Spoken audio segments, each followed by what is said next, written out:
sports talk streaming. When you want unbiased opinions about your favorite team without the spin, all you have to do is find The Monty Show, streaming live and available 24 hours a day, 7 days a week on YouTube. And now, here's Monty. Hey, yo, man, how the heck are you? A lovely Thursday in the life of The Monty Show, presented by The Advocates. TheAdvocates.com, the best injury attorneys in the business, no doubt about it, and all that matters to you when you get into an accident, when you get hurt at work, when you're trying to fight for your Social Security benefits, is an expert who can be your advocate. That's why you go to TheAdvocates.com. No consultation fees, no big retainers, no friends. In fact, you don't even realize, do you, that you can chat with an attorney online for free 24 hours a day, 7 days a week at theadvocates.com. Holy cow. What an incredible day of news for you today. If you are just getting to the old YouTube machine, this story with Kawhi Leonard out for Game 3 tonight. It is, seriously, man, this is a huge story. Kawhi Leonard out for the Clippers tonight against the Phoenix Suns in what is ultimately, in my opinion, a must-win now for the Phoenix Suns. We saw this, Jake, last night with the Lakers. Yeah. Ja was out. I feel like there was a real letdown there. So I think this situation with Kawhi, it's a knee sprain. They're saying he's day-to-day. Hey, Claw. Well, aren't we all? Kawhi is day-to-day. They say he could play as soon as Saturday. But what does that matter? Because he will not play tonight.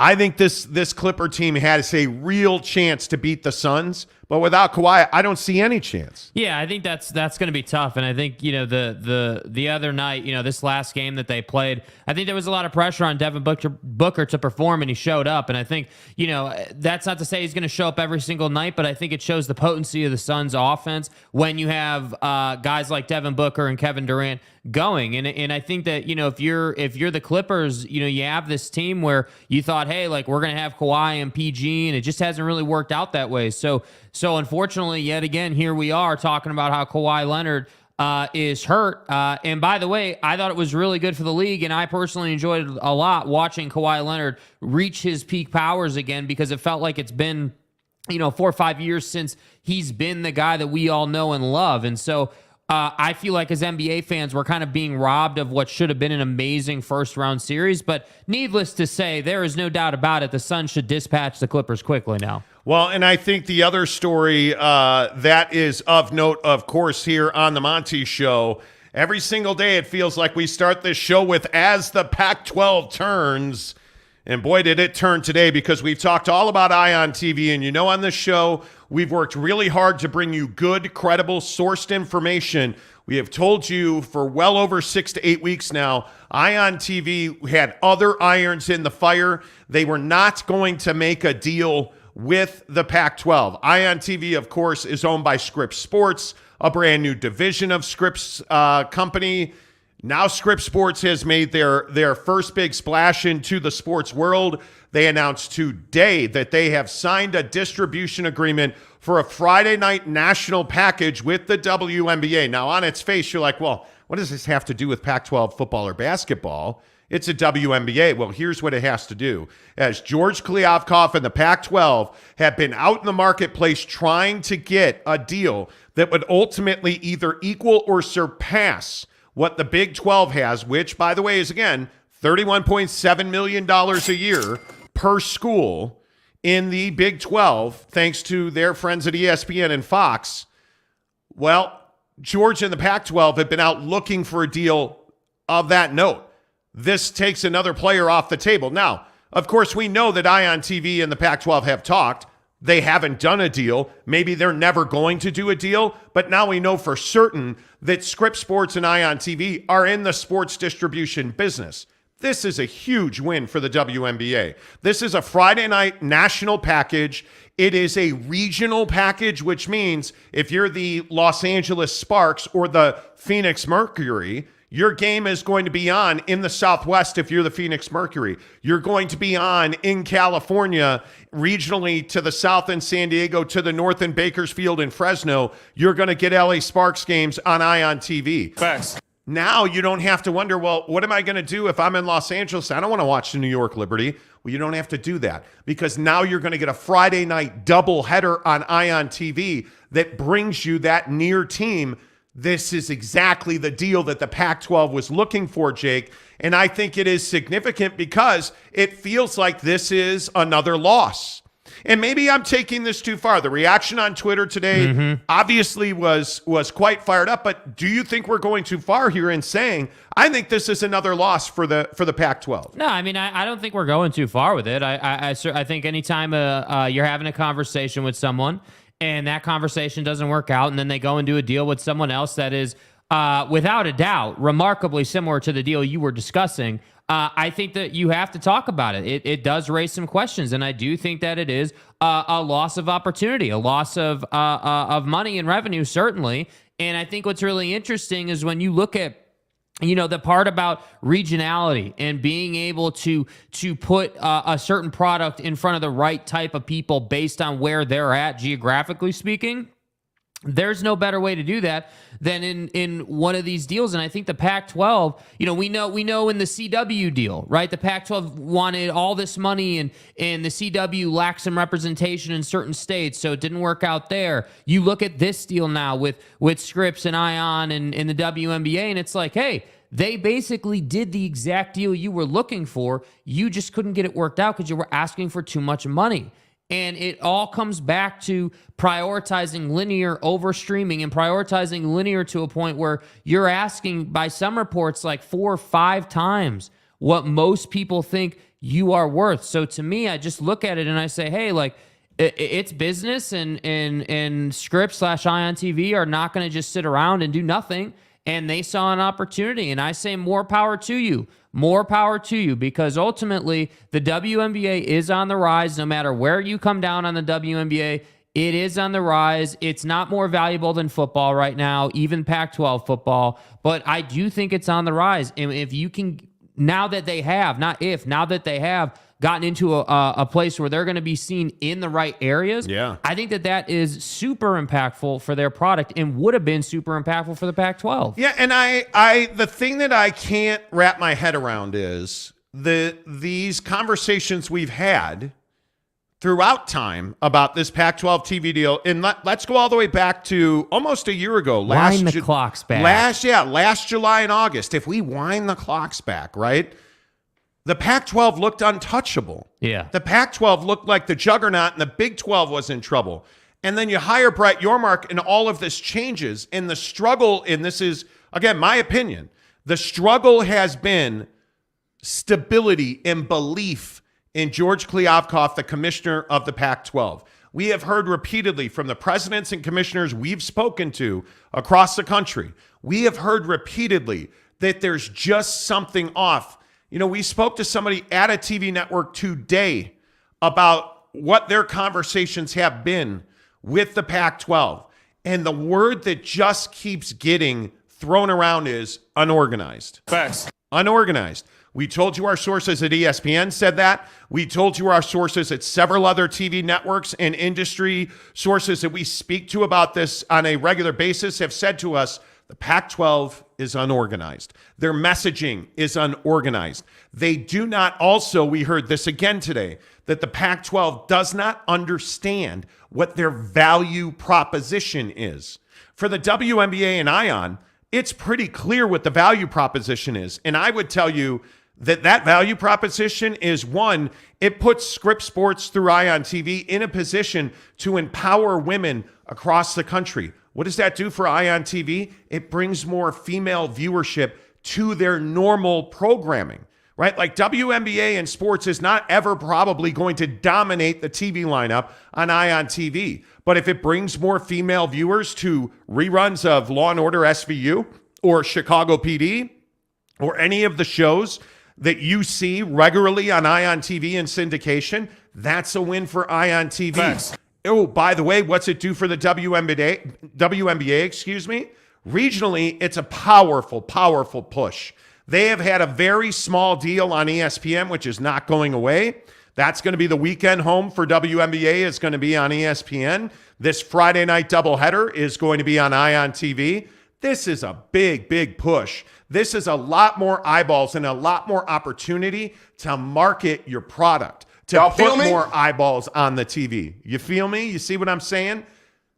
Isn't that exactly what the Pac-12 is looking for here? They need a partner who will buy in and push Pac-12 football, Pac-12 basketball. And unfortunately, I think Scripps Sports and Ion TV are now, I would say, out of that game. Yeah. Because I think there's no doubt, if you've been paying attention, Ion TV and Scripps Sports have really been, their attention focused on the regional Major League Baseball situation, if you will, the situation, which is Bally Sports has been on the verge of bankruptcy.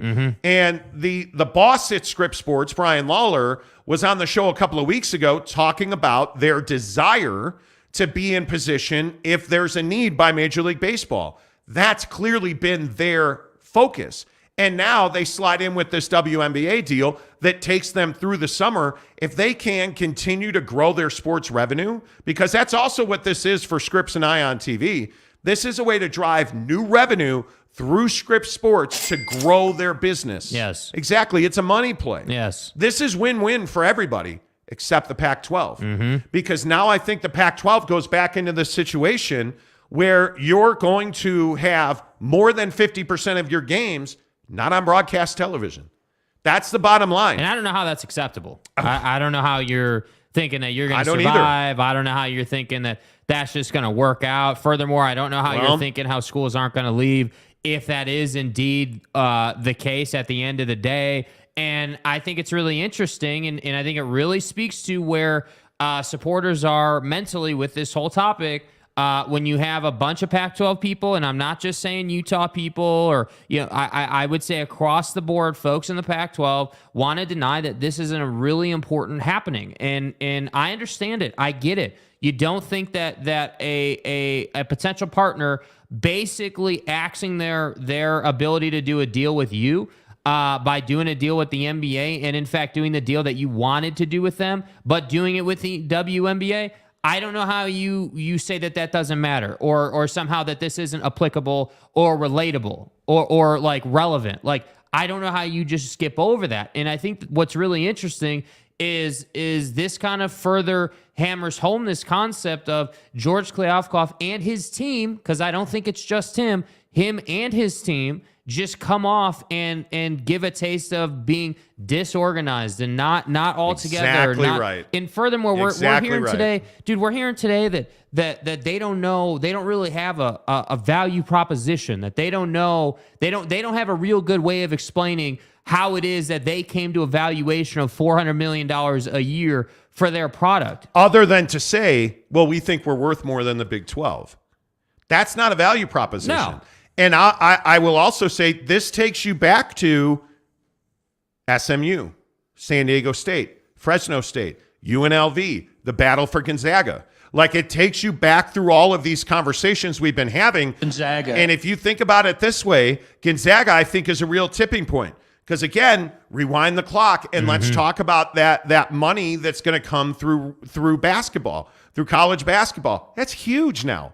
And the way that the Big 12 has built that, and we talked about, if you didn't see the show yesterday, it's right here on the Monty Show YouTube channel. Go back and check it out. We talked about how the way that the Pac-12 can save itself is to copy the revenue model of the Big 12. Make basketball a big event. Oh, you don't have a team in Los Angeles, or a school in Los Angeles? Who cares? Make Los Angeles the mecca for your Pac-12 college basketball tournament. And I think by default, you have to try and add Gonzaga. You absolutely know that you have, as Gloria Navarez, the president, the commissioner of the Mountain West, said 3 weeks ago on her show or whatever, she knows they're gone. Yeah. They're going to the Pac-12. Add San Diego State. Do what you can do to get Gonzaga. If you just added those two and gave yourself a better foothold in the North with a national power in college basketball, well, Gonzaga. Gonzaga. I like Gonzaga. And stuff, Gonzaga. Gonzaga. I love the fact that the Big 12 is doing that. They are building a wider footprint. And think about it like a foundation under a house. this foundation just keeps spreading, and they keep putting up new walls and new rooms, and they're adding a bathroom over here. Hey, we need value. Okay, well, let's put quartz countertops in the kitchen, and we'll call that Rucker Park. Okay, well, hey, you know what, man? We need an extra car. We have a 1-car garage. We need a 2-car garage. All right, well, let's expand to Mexico, the Big 12 does. Okay, cool. Right? Like, you see all of this stuff that they're doing, and they just keep building the house. And if you are the Pac-12, you're not doing anything. You haven't pulled permits. You haven't gotten permits. You're trying to get the concrete, bro. You haven't bought the house. Yeah, bro. That's the problem in the Pac-12 is I feel like you're way behind the curve. Yeah. Where do you guys come down on this? We'd love to talk to you in the comments section. Obviously, again, thank you so much for all of your interaction on this show. Yesterday, we passed 16,000 subscribers. You know that. And a big part of that is that you guys interact with us on the show every day. Thank you for that. While you're here, please hit the like button. It really helps the channel grow. And if you have not, and if you are the one, and I think there's only one person who's not subscribed to this channel right now. Me? Well, there's probably millions. But anyway, my point is, I'm talking to you. If you haven't hit the subscribe button, do that, man. Give us a thumbs up, hit subscribe, and let's spend some time together every single day on the Monty Show. Let's see. Who's first in today? I always like to go up all the way to the top of the comments. First one in is Truck Stop Gumby. Buckle up. This is usually an adventure. First, happy 420, bro. Smoke them if you got them, dude. Happy 420. C. Kaufman, what's up? Hi, all. Can't wait for the program. Glad you're here. C. Kaufman also says hit the like button. Meat Rocket. Meat Rocket 304. Not 303 or 305, but 304. Is that on your birth certificate, Obama? Meat Rocket says, Pac-12 in deeper trouble. I'm shocked. I wish I could say I was shocked, right? Jaron Eccles, what's up, my guy? Wife asked me last night why there were hundreds of bucked up cans on the freezer. My only answer was, it's Jansen's fault. Great job with bucked up yesterday. I'm so in on the bucked up Pixie Pump. The new product from Bucked Up is the Pixie Pump, right? And it's a powder, and I'm all in on it today, so much so that both Jake and I do not have a can of Bucked Up energy drink on the counter. We're doing the showroom a little differently today. We're going full Pixie Pump today. That's not to say we're not getting bucked up, yeah, right? I mean, we're getting bucked up. This is a bucked up product, so we're getting bucked up. But we're going full Pixie Pump today to see what it's like to do a showroom just on the Pixie Pump. Now, don't forget, Bucked Up is the official energy drink of the Monty Show. Don't die. Man, you inhale the Pixie Pump and it gets real. Bucked Up Energy is the official energy drink of the Monty Show. Make sure you use promo code Monty to get 20% off your purchase at buckedup.com. And you guys, again, I say it every day. The thing I love about Bucked Up, it works. It does exactly what it's supposed to do. Whether it's the collagen peptides or it is the organic greens that I put in my shakes in the morning, the pre-workout, whether it is the Pixie Pump that gives you that non-stim, it has no stimulant in it, but it still gives you a really good bump so you feel mentally clear. The products just work. And don't take my word for it. Go to the link in the description below. Free samples. But I thought you said free. I said for free. You get 3 free samples and a free shaker sent right to your front door from Bucked Up. Check them out at buckedup.com. So, yeah, there you go. I apologize, Jaron Eccles, for all of the cans that were stacked up. Nate B says, sup, gangsta, good vibes. What's up, Nate? Nate Simons says, hi, guys. Hello, Nate. Selena says, hello. What's up, Selena? Good to see you. Scan It says, let's hear it. Okay, Scan It. Okay. The Big Lubbock says, I'm formerly Tim B. What's up, Timmy B? Formerly Tim Bruckmiller. Good afternoon, fellas. Good afternoon. Let's see. Patrick Boren, what's up, my guy, says, meanwhile, Marchand has denounced any CW PAC agreement. Well, we told you. Again, for everybody who's like, oh, man, you guys have no sources. Trust me, bro. Truck Stop Conference. So what did we tell you a month ago now? Dude. Or the CW and the Pac-12 talked. And the issue was that the Pac-12 wanted the entire country, George Kliavkoff and his staff, told the CW, hey, we want WGN in Chicago. We want your biggest affiliates, and we want every station across the country. And we want $400 million to do that. The CW was never in a position to make that deal. They were never going to include anything to the east of the Rocky Mountains because that's outside the norm. That's outside the footprint that the Pac-12 traditionally plays in. So they were willing to give regional coverage north to south to the Pac-12. Well, that's not what George wanted.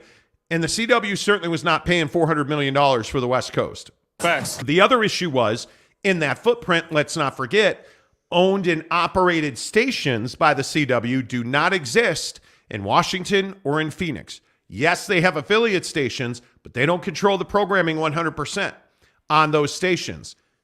That was a huge sticking point, and the money was a huge sticking point. You're not, in my opinion, with the CW getting anywhere near $400 million, so that conversation was short-lived. And I don't think it was really ever of substance. We talked to people very high up at the CW who told us there was just not the right pieces in place to get that deal done. And again, frankly, I'll share with you, people at the CW that we spoke to told us the Pac-12 is unorganized. They don't have a clear, concise message. And I think that's a big deal, Jake, when we're talking about asking somebody to cut a check for $400 million for the next 5 years, every year, $400 million. That's $2 billion, man. Yeah. Like that is, or excuse me, $1.6 billion if you want to be precise. Like that's a lot of money, man. Yeah. And I think in concept, what is shocking is that George Kliavkoff would not understand that there's no reason for you to be on nationally when you're talking to someone who provides regionality. That's right. You're not talking to ESPN at that point. You're talking to someone who has RSNs all over the country. So why would you ask someone who provides regional sports networks, RSNs, why would you ask that person to put you on WGN when you're chilling in the Bay Area? Why I think it's a huge problem. I think it's a huge problem, and I think it's one of those things where you cannot, and what's the right word, quantify? You cannot quantify your value if you're the Pac-12 right now. Well, and I don't think you can quantify the lack of vision that George Kliavkoff does not possess. I mean, that's the thing that's incredible to me. Like, Wait, you said the lack of vision he does not possess. Yeah, that's correct. So yes. he does possess a lack of vision. You know, why? See, I was on a roll right there. I was on a roll. I was feeling good. You know. You better check yourself. You were pretty bucked up right there, I felt like. Yeah, the Pixie Pump's hitting, bro. Yep. Vorlon Angel says, I wonder how much the WNBA Ion deal is worth. We're trying to find out. Both parties, we reached out to the WNBA through their communications department. They did not want to comment on it. And we have not gotten an answer yet from Ion Scripps Sports. So Okay. So that's how it's going to be. there you go. We're working on it. Patrick Bourne, who's a member of the show, I did a video on a great breakdown of why the PAC needs to Cialis to consummate a media rights agreement. Man, I don't know how I have not watched the deal on Cialis in the Pac-12. Man, that's just, wow. Stay hard. Like, I don't know how I that's haven't. incredible. Dale Donut's a member of the show. How bad is this getting when the WNBA gets a deal hurts the Pac-12? I don't think specifically because it's the WNBA that it hurts the Pac-12. What I think the damage to the Pac-12 is that you have more money being spent by a media company on a sports league, and it's not the Pac-12. Yeah. That's what hurts. Because we've heard all along, well, the money just isn't in the marketplace. Everybody spent their money. Well, apparently not, because Scripps Sports is like, hey, WNBA, let's do a deal. Right? So all of this consternation only grows when a new deal in professional sports gets done, and it's not with George in the Pac-12. Yeah. That's what hurts. In my opinion, anyways. That's what hurts. And so you look at all of these options we told you a month ago. NBC Universal back in touch with the Pac-12. Told you last week, ESPN and the Pac-12 had new conversations. But what are we not getting? We're not getting a deal done.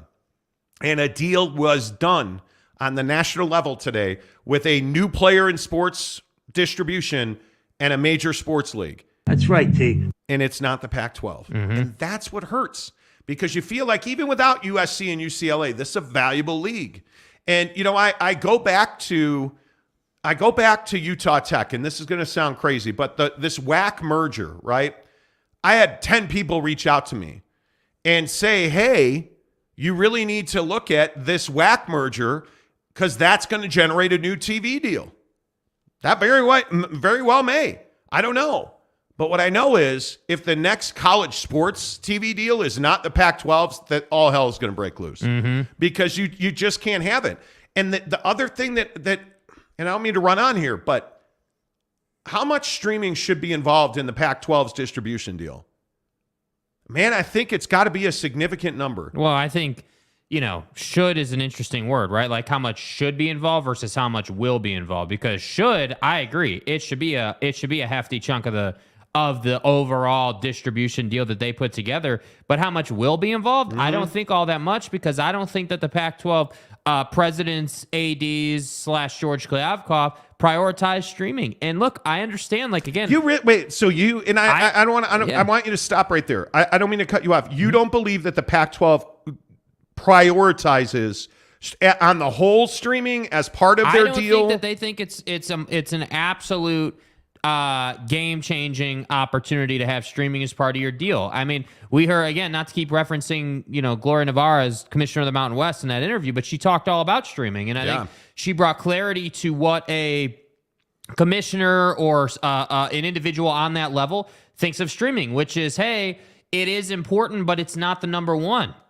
And I think that's fascinating because I'm telling you, sometime inside of the next 5 years, people are going to start waking up and saying, hey, streaming is the number one and linear is number two. And I'm really curious in the Pac-12 situation, the question always seems to get asked, hey, how do they dig out of this? How do they, what's the game-changing thing that they can do? Like yesterday's show, hey, there's one thing that the Pac-12 can do to save themselves, and that is to go all in on streaming or flip the table, meaning, hey, go out into the world, create your own content, and push your content out yourself, and then you can have people advertise on your platform. And I think they don't want to do that. We know for sure they don't want to do that. Well, that's true. And they're not interested in that. And that to me is super limiting. But you better be. And I think George Kliavkoff again has talked about this. Yeah. He has said streaming is going to be a significant part of the future. And he's got a deal now in the Big 12 that includes streaming with ESPN, who I think is the best example of how streaming has evolved. ESPN was not interested in streaming in the early days in any way, shape, or form. Even 5 years ago, ESPN was not interested in streaming. But what happened now? They have flipped the switch, and ESPN Plus is now a significant revenue stream for Disney, the owners of ESPN. ESPN Plus, you look at, WAC Sports on ESPN Plus. Yeah. Massive viewership for UFC. I mean, you name it, it's on Masters. There. The Masters, UFC, college sports. You're going to get, and I think it will happen, when ESPN and the Pac-12 do this next deal, if you can get a grant of rights signed in the Pac-10, which I think is a big deal, with the 10 remaining teams, I think it's going to be very difficult if you come in at what we think is going to be a $20 to $22 million deal. I think you are going to see that ESPN Plus is going to be a significant part, and they're going to get the second best game of the week. That's going to be on ESPN Plus. I think the number one game will be a night game on a Saturday evening on ESPN or ABC. I think the number two game is going to be on ESPN Plus. And my guess is, and this is strictly a guess, but from what I've heard, my guess is Amazon's going to do a Friday night Pac-12 football game. That would be my guess. I think that's a $22 million a year deal. $22 million per school per year in the Pac-12. And I think it's Amazon. I think it's ESPN. And I think it's 3 games a week on television. And I think that's it. Yeah. Or on broadcast. I think you get 1 game on TV. I think you get 1 game on ESPN Plus, and I think you get 1 game on Amazon. 3 out of your 5 games are broadcast. That's it. 1 of them is on linear TV. And if you're in the Pac-12, that's terrifying, man. That's absolutely terrifying, and I don't know what your answer is for that. If you are George Kliavkoff, and that is the commissioner of the Pac-12, and that's your best deal, I think that's a problem. Yeah. Jake, whip it out. Nate Simons, a new member of the show. Let's go, baby. Let's go. Let's go. Off to a hot start Nate, today. welcome to the show. Appreciate you guys. If you want to join the membership on the channel, please do. It is anywhere between $1.99. That gets you shout outs on the show. You see everybody that's got the symbol next to their name. That gets you shout outs on the show. $9.99, $10 a month gets you into our Instagram only members group. You pay $9.99 a month. You DM Jake. He puts you into the group. You would have known early this morning about the Ion WNBA deal. Yes. Because I put it in the group this morning. You guys, you would have known about it long before I tweeted it out at 11 Mountain Time this morning. Hey, you'd have had it first. I'm telling you, man. Yeah. $9.99 a month. I know it. I know everybody's pockets are tight. Whatever you decide to do on joining the membership, thanks for being here. Because without you guys, we wouldn't have a show like this. So thank you so much. Avery Cope. What's up, Avery? Says, Monty, check your Twitter DMs from a few hours ago. Will do. And I apologize. I know a lot of people DM me. I get a ton of DMs. That's every day. I try to get back to as many of them as I can, and I do miss some. So I am working on that, and I appreciate you guys. Jake Nelson says, go Beavs. Saul Goodman. Just a question. Do Monty and Jake go to the restroom on air? We do not. No. We do not. And at times, anytime we talk about floating or swimming, time to go to the bathroom, man.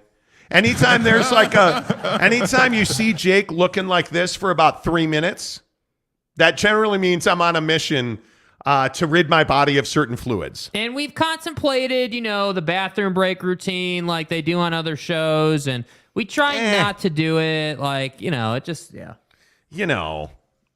It is what it is. Hey, how about Aaron Wilson gifting a membership today? Here we go. Let's get thank you. There we go. Thank you, Aaron Wilson. Welcome, Jackson Graham, to the membership. Let's go, baby. Go. Jackson, good to see you. Back on the right side of the law, Jackson. Thanks for being here. Eddie Staus says Pac-10 should strike a deal with BYU TV for streaming. Easy now. Easy now. That's gonna hurt people's feelings. Let's see who else is on. Michael Peck.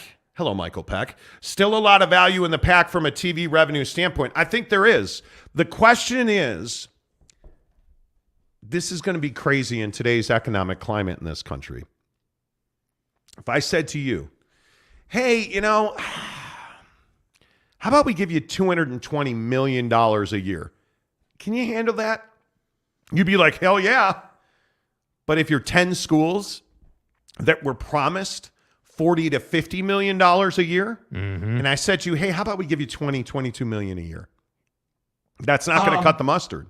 And especially when you know that the Big 12 is probably taking home $50 million a year at the end of the day. It's an awfully difficult pill to swallow. Yes, it is. When there's a real chance that if you sign a grant of rights for, and most people think it'll be 3 years, but let's go with that, 3 years. If you're Stanford, Cal, Oregon State, Washington, Oregon, Arizona State, Utah, you sign that grant of rights and you make $27 to $30 million a year total. Because you've had a very difficult run in college basketball. Both Arizona and UCLA have failed to go deep in the tournament. And then you look down the 405 freeway, you look down PCH, you see San Diego down there, and Wales Vagina is going to the final, and they're getting hundreds of thousands of dollars in extra income every single year for the next 6 years through tournament shares. Now, all of a sudden, a Mountain West school is bucking to make similar money to you. Man, that's a tough way to live your life, dude. Yes, it is. That is a very tough way to live your life. And I'm just telling you that this has the potential to get very ugly. It has the potential to get very ugly. And you know what? It's why I tell you, when you need to chill and you just want to find some zen, you go to bbqpitstop.com, barbecue pit stop, bbqpitstop.com. And Logan, Leighton Lehigh, hello, Payson. How about a brand new barbecue pit stop in Payson? Go check them out. Also in St. George, in Murray on State Street, right across from the mall. Our good friends at Barbecue Pit Stop. You go there for the equipment, right? When you hear the words barbecue pit stop, best equipment in barbecue. You know it's Traeger, Yoder, Big Green Egg, Camp Chef. You know that. But what you're getting is the expertise of awesome human beings that'll service you coast to coast no matter where you are. bbqpitstop.com. Hey, you know, I have a kickoff barbecue. How long do I leave the brisket on? What does low and slow mean? Hey, what's the best seasoning for scrambled eggs? Monty says it's Flavor Knuckles Asado seasoning. Come on, man. Is that right? They'll set you straight, and they're going to tell you it's Flavor Knuckles Asado seasoning. Now, I mean, whether I can only lead you to the seasoning. I can't make you to listen to me. Yeah, I can't make you sprinkle it on the eggs, friends. I'm going to say this again. Because that stuff right there, this stuff right here, Flavor Knuckles Asado seasoning. Yeah, right here in the middle of your screen. Yeah, it's the goodness, dudes. It is the goodness. bbqpitstop.com. Shop online. Chat with a barbecue expert right now. Tell them you heard about it on the Monty Show as we talk about the Pac-12 coming up in just about 25 minutes. We'll get you all the biggest stories in the NBA. Football at 50 in 14 minutes. We got to talk about this Trey Lance story with the San Francisco 49ers. But right now, we are talking about as the Pac-12 turns, because we're in a situation now where, A, you're about to hit the like button on the Monty Show because, well, it's just that good. Duh. And this deal with Ion TV and the WNBA really, I think it hurts. I do think it hurts. Absolutely. Saul Goodman says, is it Friday? I see a lot of gifting. It's not Friday, but every day is a gifting day. Every day, baby. Because Nate Simons gave 5 memberships away today. Let me get it out here. Hang on. Let's go. We appreciate everybody who gifts a membership. Thank you. Baby. Thank you so much for that. We get a $4.99 tip today from Maury Alvarez. The longer and longer this goes, the less and less the PAC members are going to ratify a new deal. Maury, my guy, he's our great Floridian, Maury Alvarez. I think that's exactly right. Because every day that we don't get a deal done, I think is another day that Arizona's talking to the Big 12. Yeah. And worse than that, every day we don't get a deal in the Pac-12 done, you know what happens? Arizona talks to Oregon State, and they're like, yeah, this sucks. Oh, you're right, it sucks. Oh, That's right, T. No, you know what, Arizona? It sucks more. No, Oregon State, it sucks way more. No. It's just this cycle. You know how negativity is in the office, Yeah, right? misery loves company, bro. It snowballs rolling down the hill. And pretty soon, George Klyavkov's like, what's that smell? That's the diesel exhaust from the moving trucks that are backing up as everybody packs their stuff and moves to the Big 12. You know, the truck stop conference. I love that everybody's like, well, you know, regionally, I don't see that they have any more room for stadiums in Lubbock. Oh. Stop it. I think that's what's going on. Yeah. And I think it's people like Gonzaga. Because, you know, Gonzaga's got their eyes set on the other side of the WCC fence for more money. And we've told you exclusively on the show that Gonzaga has a verbal invite. And it is simply they just need to nod their heads and say yes, and paperwork will start. And Gonzaga. those are the things that are happening. Yeah. Every single day. It becomes a little easier for that president to, hey, George, President Robbins down here in Tucson, Arizona. Just checking in, man. I missed your voice. How are things? By the way, do you still have a place for us? Like, that's what it feels like, right? Yes. And then, you know, I only envision that Yormark, he answers his phone, and he's like, who's calling me from Jackson, Mississippi? What? Hello? Hey, Brett, it's Coach Prime. Who the fuck are you? Right? Like, hey, man, just checking in with you. Bless up. Peace out. Hey, by the way, before I go, I just want to remind you, Colorado football, you know, we're on the coach. We sold every single ticket for the entire season. Season tickets and regular tickets. They're all sold out for the entire season, Brett. Don't forget about us. Bless up. All right, peace out. I'm coming. Yes! Hey, Brett, it's Prime. I'm coming. And it's Louie. I'm coming. You know that's what's happening. Yes, dude. How could that not be happening? Prime probably called Brett on his like iPhone 27 that he got like 5 years in advance from all the ticket money, dude. Cash Money gives us a $2 tip to say Utes to the Sun Belt. You're casual. Okay, so wait. We started with Utes Oradaway in the Pac-12. That wasn't good enough. So listen. The Utes are going to the Mountain West. Guys. They're going back to the Mountain West. Guys. And they're Hey, gonna guys. go and they're gonna go make funeral potatoes Hey, up guys. there in Boise. Hey, guys. And then Boise's gonna come down here and beat that Utah ass in basketball. And then Utah will really be dead. So Boise will make some funeral potatoes. Bro, what are you Kind talking of how about, the world man? works. Now it's, oh, hey, guys. An inside tip. I was talking to Swoop last night. And he was telling me that we're going to the Sun Belt. Because it's all part of the plan. But only because the MEAC said for us to screw off. Right? Like, we're really Bro. we've already fallen down to the Sun Belt. To the Sun Belt Conference. Come on. Bob Holsey says every day the Pac doesn't get a deal done, an angel loses their wings. Damn, bro. Come on, Dude, now. it's only 3:40. We don't need to be knocking on God's door already. Come on, Lonnie. Good afternoon, Lonnie. What about the A's to Las Vegas? Absolutely on the agenda Another for the thing. showroom today. But I also think you can, not to take things too far, but I think it's really interesting. Really interesting. It's been 20 years they've been working on either building a new stadium or renovating their current site. Like, this has been an ongoing thing. And I think what's really interesting, yesterday in the showroom, talked about UNLV, talked about Vegas as a market, talked about the fact that they're adding teams. MLB, they added the NHL already. Like, you've got all this stuff happening. And UNLV, unfortunately, because I'm sure they're a wonderful program, just don't quite have the pull that I feel like the Pac-12 requires in a sense. And I think What I'm saying. what's really interesting is that the Pac-12 seemingly values the Dallas Metro more than Las Vegas. They value the Central Time Zone more than getting someone in Las Vegas. And that's what's crazy to me. And then today, yes, we get the Oakland A's news. Yes, we get the WNBA news. Like, dude, it just stacks. And that's what I think is working against George Kliavkoff in the Pac-12. Well, and you don't have positive momentum. And not to be redundant, because I feel like every day on this show, there's good news about the Big 12. Okay, the Big 12 in Kansas City. Shaq's coming to be a DJ for the Big 12 basketball tournament. Hey, by the way, the Big 12 basketball tournament was a rousing success. Did I mention we signed a deal to do clinics and camps at Rucker Park in New York?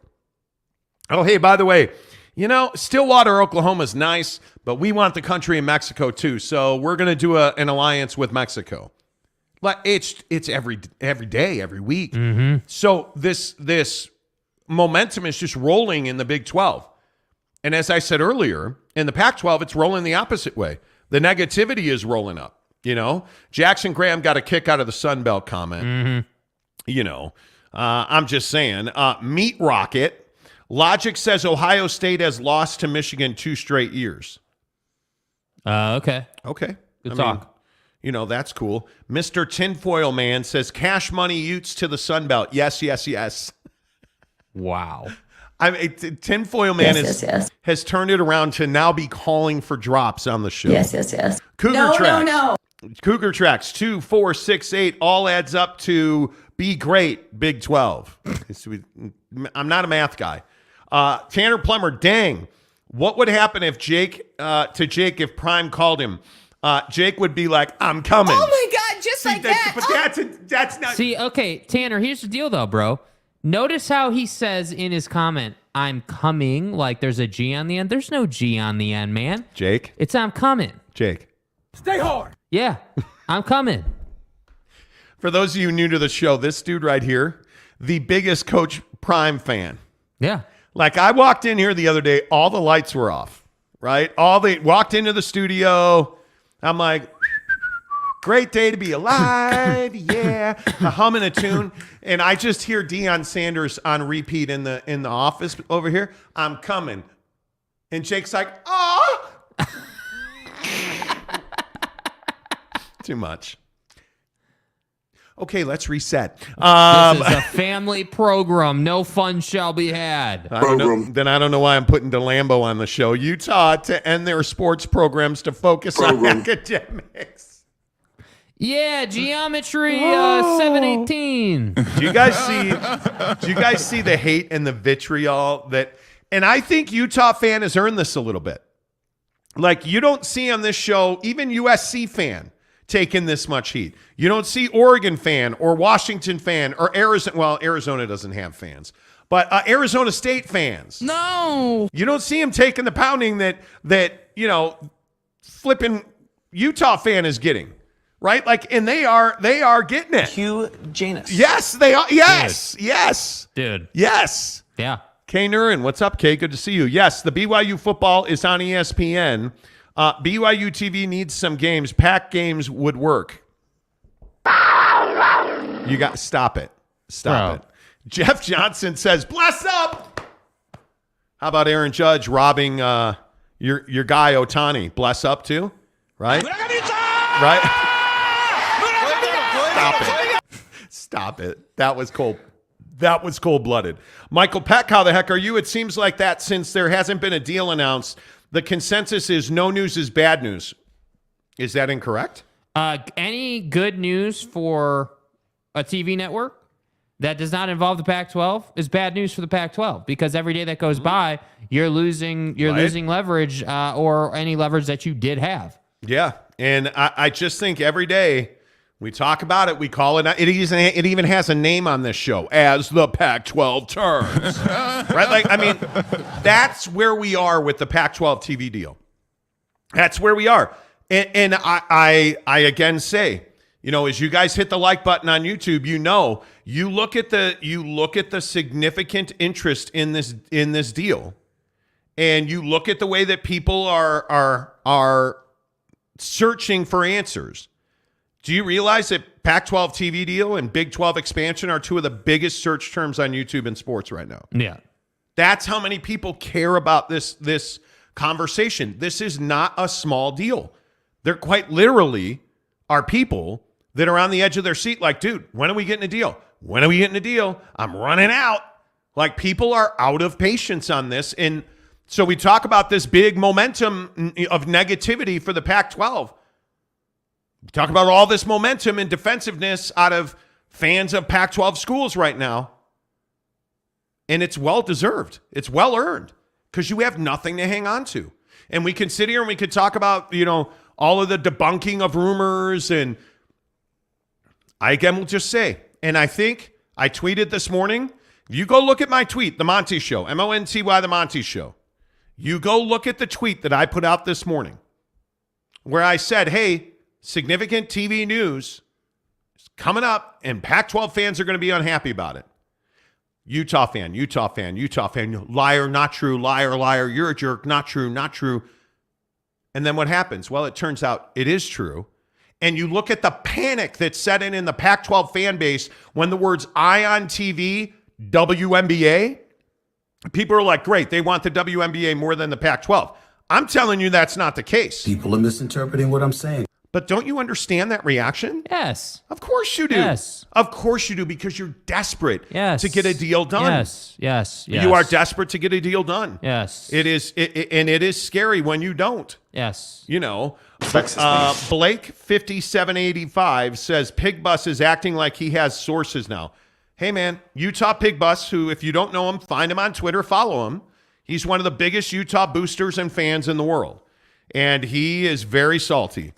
He is very salty, Geoff says, feels like purgatory. That we will be talking Pac-12 deal every day for the rest of our lives. Can't wait till it's done. You and I both, man. Yes. Like, I'm ready for it to be over. Yeah, dude. I'm ready for it to be done. And frankly, I think, when the clock runs out on the Pac-12, I think there's an opportunity that it could be an exciting time for college football fan, no matter who your affiliation is. I think that's true. Yeah. Register JP or Reister? I don't know, dude. I can't read, right? How can you deny 65 is better than 7?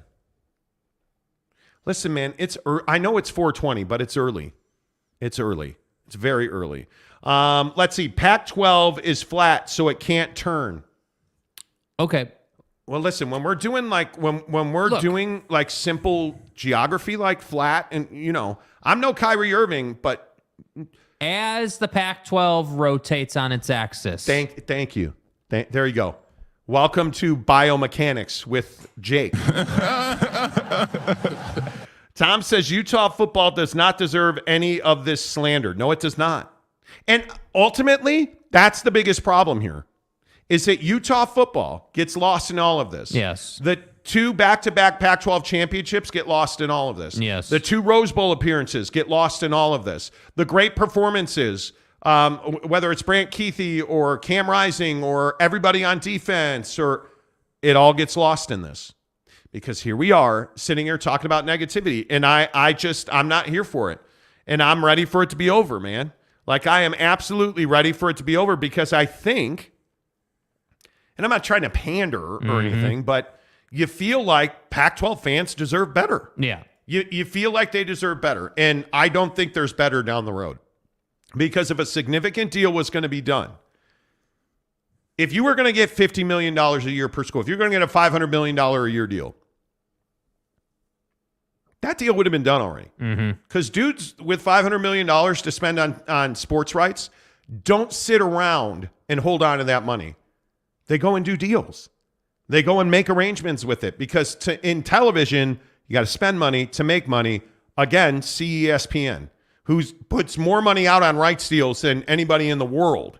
If ESPN was going to give you $250 million, let's say, per year, per school, they'd have done that deal already. Yeah. Why would ESPN be hanging on to their money?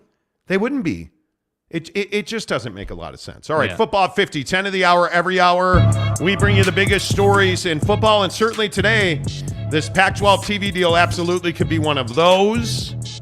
Coming up in 9 minutes, we are going to get you to an update on Kawhi Leonard, Clippers, and Suns tonight. My God, that's a huge story. But right now, let's talk about the biggest stories in football, presented by our good friends at Papa Murphy's Pizza. Use the promo code Monty25 to get 25% off your purchase of $25 or more. San Francisco 49er fans, I know it's a crazy question. It's actually not that crazy. Is it time for the San Francisco 49ers to give up on Trey Lance? Jake Montemayor, what say you? Yes, go. Do it. Yes. Ship him out. Get done with it. Move on. End the era. You moved on from Jimmy. It's time to move on from Trey Lance. Time to go out and get a backup quarterback that's actually pliable, because what you're seeing is that you need 2 quarterbacks to win a Super Bowl. You're just seeing that. And I think you saw it in Kansas City, right? Like, you saw their backup come in, do his thing. And then Patty Mahomes comes back. You need 2 guys to be able to win a Super Bowl, and that team is Super Bowl good. The problem is they don't have a quarterback they can rely on, and Trey Lance has been a failed project. They missed in the draft on him. So, yes, unequivocally, they should move on from Trey Lance. Yeah, I don't think there's any doubt they should move on from Trey Lance, and I'd love it in the comments section. Does Trey Lance ever become a number 1, a starting quarterback, a franchise quarterback? San Francisco, somewhere else, San Francisco or Minnesota? Because that's really the story here, is that allegedly the Minnesota Vikings and the San Francisco 49ers talked about a trade that involved Trey Lance. And the question is, if you're the Minnesota Vikings, did you not make that trade because it didn't make financial sense, or did you not make that trade because you too realize what I realize? Trey Lance is not a starting quarterback in the NFL. Not now. Not coming off of a massive ankle injury that required surgery. Not coming off of a year where he looked like a deer in the headlights throwing the football. No, certainly not. He's not your replacement for Kirk Cousins. So I think that's truly what it is. I don't believe that Trey Lance ever becomes a number 1 quarterback. But the bigger question here is, should the San Francisco 49ers go and steal Aaron Rodgers from the Green Bay Packers? I think that is the biggest question here, and I think that's an unequivocal hell yeah. The 49ers, you're a Super Bowl caliber team unless you stick and stay with the quarterbacks you have on the roster now. Because I just don't think that, one, even if Purdy's ready, and Brock Purdy's a great story. The elbow injury is really unfortunate. He got very lucky that it wasn't a full UCL, ulnar collateral ligament, right, in his elbow, in the throwing elbow that allows the elbow to function and stay together. He's very lucky it wasn't a full reconstruction. It was a repair. But in all likelihood, he's not ready to go when training camp starts. And by the way, if Brock Purdy sits a year behind Aaron Rodgers, Is he any worse for wear from that? Because I'm telling you he's not. No. That gets you out from under Trey Lance. That gives Brock Purdy time to properly heal and learn from Aaron Rodgers. I don't know. If you're the 49ers, Jake, why wouldn't you make that deal? Yeah, I mean, I think it makes perfect sense, and I think it allows you to kind of create a fresh start overall. And I think that Aaron Rodgers is a 1 or 2 year guy, and honestly, like, there aren't too many better options out there right now in today's market than Aaron Rodgers. And we know that the 49ers are not interested in Lamar Jackson. So, yeah, I just think that this is really straightforward. And I think, if you're a Jet fan, you're pissed that they weren't willing to give up the 13th overall pick, which I think is absolutely embarrassing. I think that they should have given that up, no doubt about it. Yeah, I think it is. There is no doubt about that. I think you're exactly right. I just don't see a reason why you wouldn't do that. Cougar Tracks says we only eat Papa Murphy's Pizza, the official pizza of the Monty Show. Hey, Monty. Hey, Monty. That's exactly right. The official pizza of the Monty Show is, in fact, Papa Murphy's Pizza. And I would also say, by the way, download the Papa Murphy's app because it sure as heck makes it a lot easier to order the pizza. By the way, did you guys know that you can order that pizza at 4 a.m. and pick it up at 4 p.m. or any other time you feel like it? Knock it down. Tanner Plummer says, what's the holdup on Aaron Rodgers to the Jets? Is it not going to happen? I think somebody has to blink. That's what I think. Yeah, you're in the waiting out process. You're in the sweat them out, force them to give up the 13th overall pick. And that's exactly right. To me, I'm just like, if I'm the Packers, I got to have that. Absolutely. Yep, I agree. And while we talk Aaron Rodgers, make sure you hit the like button on YouTube. We appreciate everybody who's done that. Let's see. Jeremy Callahan says, hashtag Brock solid. Listen, I think Brock Purdy's your quarterback of the future. Mm-hmm. But you're a Super Bowl team right now. And I think Aaron Rodgers is a guy that he knows, Jets or Niners or wherever he ends up, if he doesn't win a Super Bowl, it's incredibly damaging to his legacy. Yes. I think Aaron Rodgers is going to be a motivated guy. I think the likelihood is he ends up with the Jets. Somebody's got to blink. But, man, you can't tell me Aaron Rodgers says no to going back to the Bay Area. Remember, he went to college at Cal. Yeah, I agree. You can't tell me he says no to that. Yeah. You just can't. Jim Choi. Trey is laughing all the way to the bank, played 2 years in Dakotas and now set for life. Yeah. But guys at that level want to play. They want to win. Saul Goodman, Trey Lance, or Carson Wentz? Well, Bullet? I think even with all of Carson Wentz's struggles and all the shortcomings, Carson Wentz took you to the playoffs, and I think you have to at least give him that. Yeah. Tom says Trey Lance for Aaron Rodgers straight across. I don't think the Packers will do that. Nah. You're going to have to give them significant draft capital to get that done, which the Jets haven't been willing to do. Because, again, I just want to reiterate this. You understand that Aaron Rodgers he's going to make $59 million this year. Packers aren't going to pay that. Yeah. They're not going to pay that. And by the way, even if they do pay that, can you have him in training camp? Can you have him as your starting quarterback anymore? You cannot. You have to, the bridge is burned. Yeah. You can't do that. You absolutely can't do that. Boyd Lake, there hasn't been a real pressing deadline for the Packers and Jets. That's about to change. It is. The draft is a week away. Yes. The NFL draft is a week away. Yes, it is. Where is my life gone? Where has my life gone? Saul Goodman wants to play the game again. Zach Wilson or Trey Lance? Zach Wilson? Probably. Probably. Zach and his mom?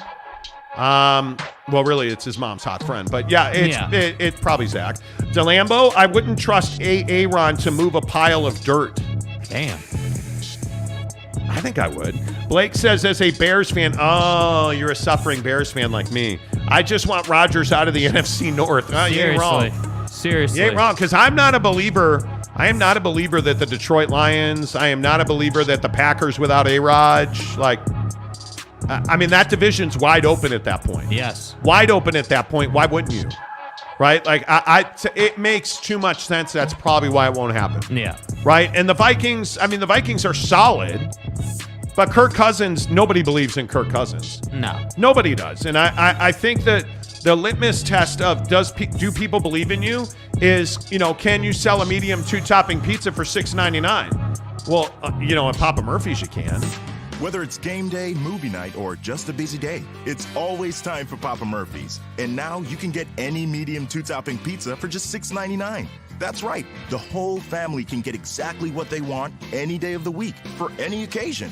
Any toppings, any sauce, only $6.99. Now that's meaty yum. If only everything else in life was like our deal. Papa Murphy's. We make great pizza so you can make the pizza great. Order online today at papamurphys.com.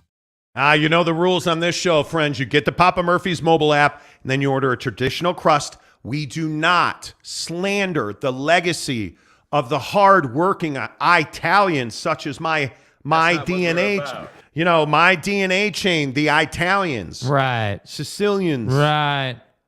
We don't use red sauce. We use barbecue sauce. Where's the Italian? Anybody who invented pizza would come and punch me in the face for that, but I'm doing it. Traditional crust, barbecue sauce. And then the hard mix, put whatever you want on the pizza. Get the marinara meatball. Get the take and bake chocolate chip cookies. Tell them you heard about it on the Monty Show. It's how the world goes round at Papa Murphy's Pizza.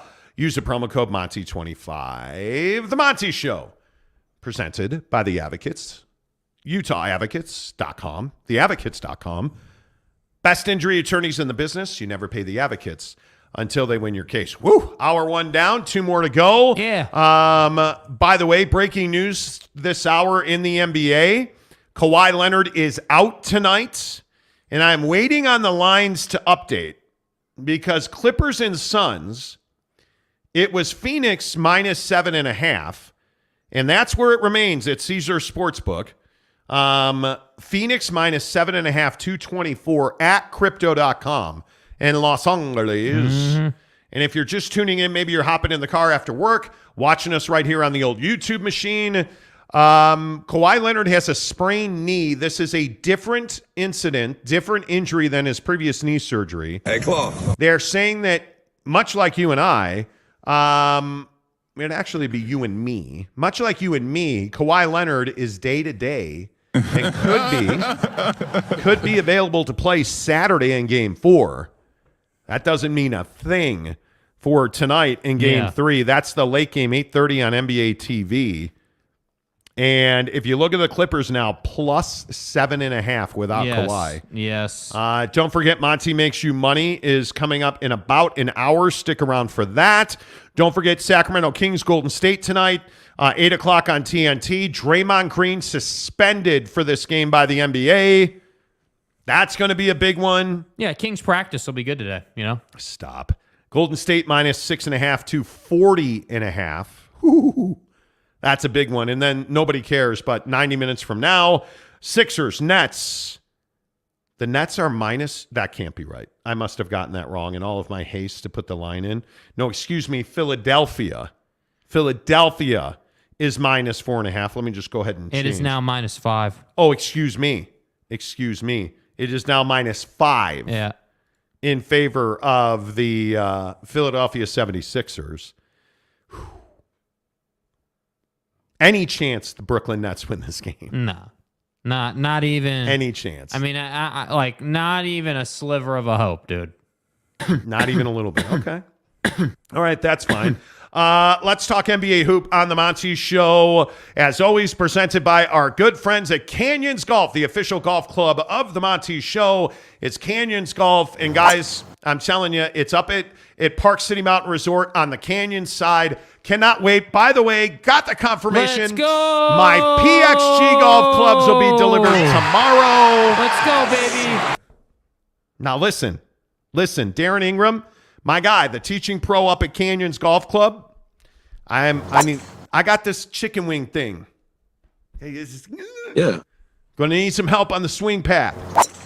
Other than that, I got the PXG Gen 6 drivers. His swing tunnel needs to be straightened out. Yeah, the funnel and stuff. Yeah. Do you know what that's like these days? Super stoked. Jake and I will be at Top Golf tomorrow night. Yeah. All of our NBA talk is presented by our good friends at Canyons Golf, the official golf club of the Monty Show. If you need an outing for your dudes, if you guys have had a tough week and you want to go play around, absolutely you should go to Canyons Golf. Pristine grounds. The fairways, the greens are lush, beautiful, soft. Spin that iron right onto the green, roll it in, get your eagle on. Nobody's hitting eagles. None of us are eagle good. right? No. None of us are Eagle good. No. But Canyons Golf is absolutely the official golf club of the Monty Show. Make sure you reach out to Darren Ingram, the teaching pro at Canyons Golf, and tell him you heard about it on the Monty Show. I want to talk about this Lakers thing because I think when you start looking at this situation with Dillon Brooks and LeBron James last night, I have a lot of respect for Dillon Brooks as a defender. But that's about where it ends.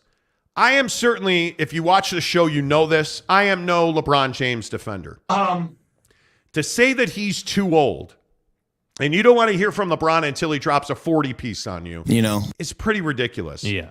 Now, I understand. Ja was out last night. It was an embarrassing loss, in my opinion, for the LA Lakers. I get LeBron in this series, when he has been defended 1v1 by Dillon Brooks, has only scored 7 points. But please, let's not write the king off yet. Jake, I think this is a huge problem. This is exactly why I don't respect Dillon Brooks as a basketball player. Yeah, and Dillon Brooks' other problem is Bron was like 61% from the field last night. Like what do we? There's not really a discussion, and that's kind of my issue. Is like you're trying to. He's playing a role. He's playing a role, and the last time we had a guy, get into LeBron was Lance Stevenson, and how did that work out for Buddy? So like for me, I just look at it and I say, hey, like, yes, you're playing a role, and I appreciate that role that you need to play, but let's be careful slandering someone who, by all accounts, is an all-time great.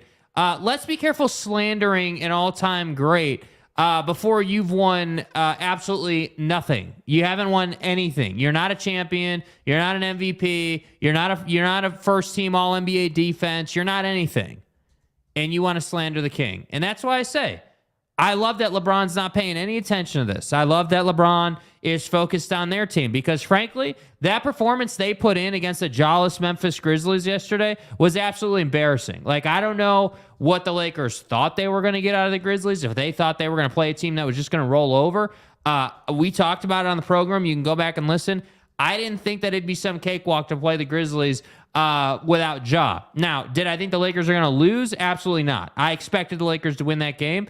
And as per usual, I was disappointed in my picks. So, I'm just a little bit over the Grizzlies talking all this junk when they've done absolutely nothing. You haven't been to a finals. Dude, I'd have to double check. I don't even think they've been to the conference finals. So that's why I say stop talking and start winning something for once. And if you could introduce me to the person who correctly got the line in the Memphis Lakers game last night, I would like to hand them $1 gazillion because that's crazy that the Lakers lost that game. Listen, LeBron James is one of the greatest players in the history of the NBA. He is arguably right now still in the conversation for the best player in the NBA. Dillon Brooks needs to stop talking. But there is one truth in this world. Talk all you want when you win. And Dillon Brooks and the Memphis Grizzlies won last night. That was a huge problem. I look at the loss by Miami. That series is over. Facts. I mean, it is. And James Knight, if you are here, my friend, you are absolutely right. You are absolutely right. You can win without Giannis against that Miami Heat team. And it is shocking to me that Miami fell apart. A Jimmy Butler-led Miami Heat team. And I don't know, Jake, is it a letdown? Is it? I don't know what it was. Yeah, I just don't think there's any way around that it was. I mean, when you don't have Giannis 138. playing. Giannis Antetokounmpo did not play for the Bucks last night, and Milwaukee scored 138 points. I said 138 points without Giannis. Yeah. Is that 160 points with Giannis? Yeah, I mean, it's just completely, unacceptable. It's mind-bending. It's not like there's no way around it. I mean, you can't be in a series where the other team's best player doesn't play and you still give up 138 points. And I know that everyone's like, oh my God, Miami doesn't have Tyler Hero. But Tyler Hero is not a defensive savant. He's not the reason that you gave up 138 points. Now, would you have scored more points with him? Yeah, sure, you can make that case. But my biggest problem with Miami has always been the defensive end. Bam Adebayo is just simply not good enough. You haven't lived up to it. I believe he won one, and now he's just chilling. And that's really disappointing because while he's not as athletic as Giannis is, he is athletic enough to keep up with Giannis enough to slow him down. But Bam's always been a disappointment. Yeah, well, at some point that's going to have to change. And what's really sad is Jimmy is this guy that wakes up in the playoffs and is this amazing two-way player, might be the best two-way player in the league. And I just am, it's just disappointing. That's what he's got to work with. It is disappointing. By the way, stop the presses. The Tile King of Utah has arrived on the program. Teddy the Jet Wayman. Monty, my man. I took the Grizzlies yesterday. It was an obvious trap game. The Grizzlies were 33-17 without Ja the past 2 seasons. Is this the dagger? See? Teddy? Now, as much as I am jealous of the beard, Ted, Theodore, my man, there's not a chance in the world you really thought the Grizzlies were going to win that game. Come on now. Get a fast pass for Douche Mountain, because you're a douche. Tile King also says a lot of people I know took the Grizzlies, so you're calling me stupid. Just take a dice at AC, okay? Just relax. It hurts. It hurts. You seem to be... No, I'm not doing it, Teddy. Nope. I'm not doing it today. Nope. Jacob DeLambo, Butler has wasted his talents. He needs a change of scenery. Fear the deer. There's my guy, James Knight. To be fair, Jake, the Bucks shot the ball at an outrageous clip. It is a historically good shooting night. Yeah, 25 threes, but ultimately, when you look they 25 of 49, 51% from 3. Yeah. And why was that? Because Joe Schmingles, dude, was 5 of 6 from 3 for 17 points. Pat Connaughton, 6 of 10. What do you do today if you're Jay Crowder? Do you just quit basketball because you were 0 for 2 when the rest of your team was 25 of 47? What does that tell you? My God. Drew Holiday, 4 of 10. Bobby Portis had 13 points, 3 of 4. Grayson Allen, the great tripper, was 4 of 8 for 16 points. Come on now. I agree. James Knight, true words have never been spoken. Jackson, Jax, you should just be Jax. How many people call you Jax? Jax said they win 66% without John, 60% with him. Yeah, hey man, I'm with you. Whoa, Big Dog O-Town, Jazz need to pursue Butler. Nah, too far off the timeline. It's past the window. Yep. Jet Wayman says, LOL, yes, I truly did think you're dumb. Oh, no, I'm sorry. He said, yes, I truly did think the Grizzlies would win. Otherwise, I wouldn't have put cash down on it. You know. Listen, I think, and to your credit. Yeah. Because what did you say on the show yesterday? Ain't going to be no cakewalk, bro. The Grizzlies can win this game. Yeah.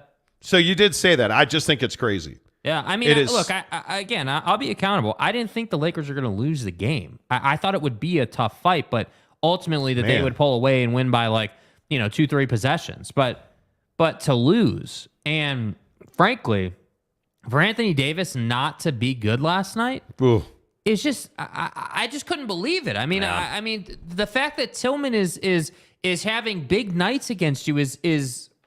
I mean, I don't mean to be too harsh, but it's kind of embarrassing. It's unthinkable. It's ridiculous. And we get amazing Anthony Davis 1 out of 4 games. The problem is in the NBA, it's a 7-game series, so showing up 1 out of every 4 games isn't really going to get the job done anymore. Don't get me started on that. They need to trade Anthony Davis this summer. Yeah. Who wins the series, Lakers or Grizzlies? Man. That's tough. Say, dude. it's okay. The Grizzlies. Listen, hey, whoa. See, just when I thought you and I were vibing, hello. Anyway, the point is, I think the Lakers are going to win the series. I tried to talk about vibing with my young offspring. Just Which when is, I thought, just kind of weird. Yeah, because we never vibe. We the only time you and I vibed is when you were boiling in the bag. Know your role and shut your mouth. Then we were vibing.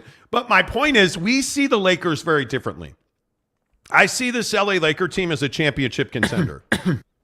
In all seriousness. In the West right now, I think the Suns are number 1. I think the Beam team is not number 2. Dude, I'll throw this microphone. On the Beam team. Why do you hate that so much? I think with Kawhi, the Clippers were number 2. Yeah. I think the Suns are 1. With Kawhi, the Clippers are number 2. His performance is just incredible. I think the Lakers are number 3, and I think Beam Team's number 4. I think Beam Team is close to the Lakers. Dude. I think Beam Team They doesn't are have right experience. next to him. Yeah, Beam but Team Sabonis is going to bully AD, yeah, dude. But see, and I'm glad you brought this up as we talk about the NBA playoffs on the Monty Show presented by Canyons Golf. I look at this Domantas Sabonis situation with Draymond Green. Yeah. Draymond suspended. Okay, cool. Let's not talk about that. But at what point do we start saying that Domantas Sabonis is a dirty player? And how does Beam Team go about attacking the Warriors without Draymond Green? Because I agree with JJ Redick. If you don't watch JJ Redick's podcast, Old Man in the 3, You're Dumb, JJ Redick made a great point. They targeted Draymond Green repeatedly.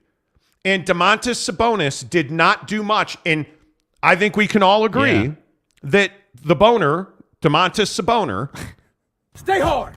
has struggled he's not had prolific performances. Yeah. But why is that? Because again, I think Draymond got him off his game.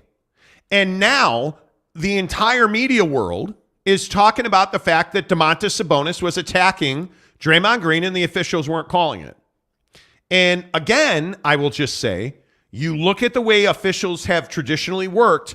When stuff like this happens, all of a sudden the whistle starts blowing. Mm-hmm. And all of a sudden, in Jet Wayman, I would love to know if you agree with me on this, Tile King. Because you look at the way NBA officials call playoff games. They're not going to change their style until somebody embarrasses them. Yes. And now they got embarrassed, right? Yes. They got embarrassed. And I think, this is just my opinion, I think you are going to see that you're going to have a different game called. You're going to have a different game called. And I look at the games in this series, and I look at the names that have been on these games, and you cannot tell me Scott Foster is not going to be in these games very soon. Yes. I don't buy that at all. Yes. Yes, he will. Yes, he will. And look out for it. I would agree. And by the way, you also look at Josh Tiven, the official Josh Tiven, not in this game. He's got the Lakers. He had the Lakers and Grizzlies last night, right? So that's one guy. You look at the fact, watch the Sixers and Nets tonight. Watch the Sixers and Nets tonight because Tony Brothers, the official number 25, Tony Brothers is working that game. I think he is singularly the worst official in the NBA. And you want to know what the NBA agenda is? Watch him tonight. Yeah. Because this is, and I again, on this show, we've talked about this repeatedly. I do not believe that officials win and lose you games, with the exception of Tony Brothers. Because I think Tony Brothers makes calls that don't exist. Yeah. They don't exist. And I think it is, in my opinion, a travesty that Tony Brothers is still an official in the NBA. And you guys probably don't care about this, and you guys are probably thinking of making an idiot out of myself, but I am telling you right now, Tony Brothers will be a problem tonight. And don't take my word for it. Flip on the game, Sixers Nets, and you watch. And it's not like he's making some bad call against Jimmy, the 19th guy off the rack. He's making bad calls on James Harden. He's making bad calls on Joel Embiid. And my guess is the NBA understands they can't have a sweep in this series. Yeah. Because it's New York City, right? My guess is you are going to see the Nets get a hell of a lot of calls tonight. Mm-hmm. And I don't know. Yeah, I don't think you're wrong on that at all. I think that, almost all the time it's the calls they don't make, not necessarily the ones they do. And I think that it's always it is in the NBA. It's the one league where it's not the call that you make. It is the calls that you do not. Jackass. When you do not call Domantas Sabonis running through Draymond Green's back, when you do not call Domantas Sabonis, initially you did not blow the whistle when Domantas Sabonis grabbed Draymond's leg. Yes. You didn't blow the whistle. That's why this happened. It's the calls you do not make. And it's these calls. Scott Foster the other night in the Suns game. We're watching the Suns game together. Scott Foster waited to blow the whistle to see what would happen. And when a turnover occurred, then he blew the whistle and called a foul on the Suns. It is what it is. Dude, I'm telling you. Yes. It is. It's just the wrong way to go about it. And I hate It's bitching. frustrating. I hate bitching about officials. You know. I hate bitching about officials. I But do. the problem is that, going into the playoffs, the Lakers had this huge free throw discrepancy. And so everyone was like, oh, well, they're out to push the Lakers. And, the Lakers are the team that the NBA wants to be the Cinderella story this year. You can make a really strong case, and I'm not just talking about the Draymond thing, that the league is out to get the Warriors. Yeah. And you look at, the NBA reportedly sidelined referee Tony Brothers for a game after he called Mavericks guard Spencer Dinwiddie. Who now plays for Yeah. the Brooklyn Nets. Yeah. And where is Tony Brothers? Oh, that's right. He's on the Sixers Nets game. Yeah. Right? But you look at the Warriors situation. The new CBA. How hard the new CBA is on high spending teams. You look at the calls that the Warriors are not getting against the Kings. I mean, and again, I am a Warriors supporter for sure. I really enjoy that team. I've been a Steph guy for a long time. No, are you I know, sure? It's breaking news that Jake is a Warriors fan. I know, but I'm not the only one saying, hey, I've seen multiple people that I follow on Twitter being like, hey, I'm a Kings guy, but the Warriors should be getting some of these calls. But what did the NBA survey say? Yeah. And so the annual NBA survey came out, and I want to say The Athletic is the one who did it. They asked the players, what's the single biggest issue that the NBA has to address? What is the most egregious? What's the most dangerous issue for the NBA right now? I think it was 80-something% officiating. Because there are agendas. And it's a problem. It is absolutely a problem, and I don't know how you fix it.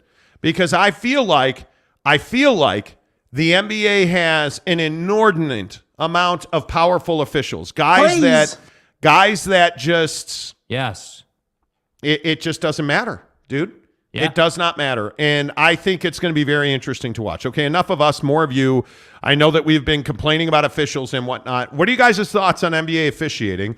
DeLambo says the NBA has their refs that do the dirty work for them. Tony Brothers has to be one. Has to be one. Michael Peck says Draymond deserved the suspension, unequivocally. You can't let a guy who has a history of cheap shots slide. My issue is not the Draymond suspension. It's the lack of punishment for Domantas Sabonis. And Joe Dumars, the authoritative czar of the NBA, straight up said, yeah, if he hadn't grabbed his leg, we wouldn't have had this issue. So you didn't punish him at all. He got a technical foul in the moment. You didn't punish him at all. And I'll remind you, they weren't going to blow the whistle against Domantas Sabonis for grabbing his leg, Draymond's leg. They only called that technical foul after the review period. Yeah. So let's not sit here and be like, oh, well, the NBA officials were all over it. And they weren't. They weren't.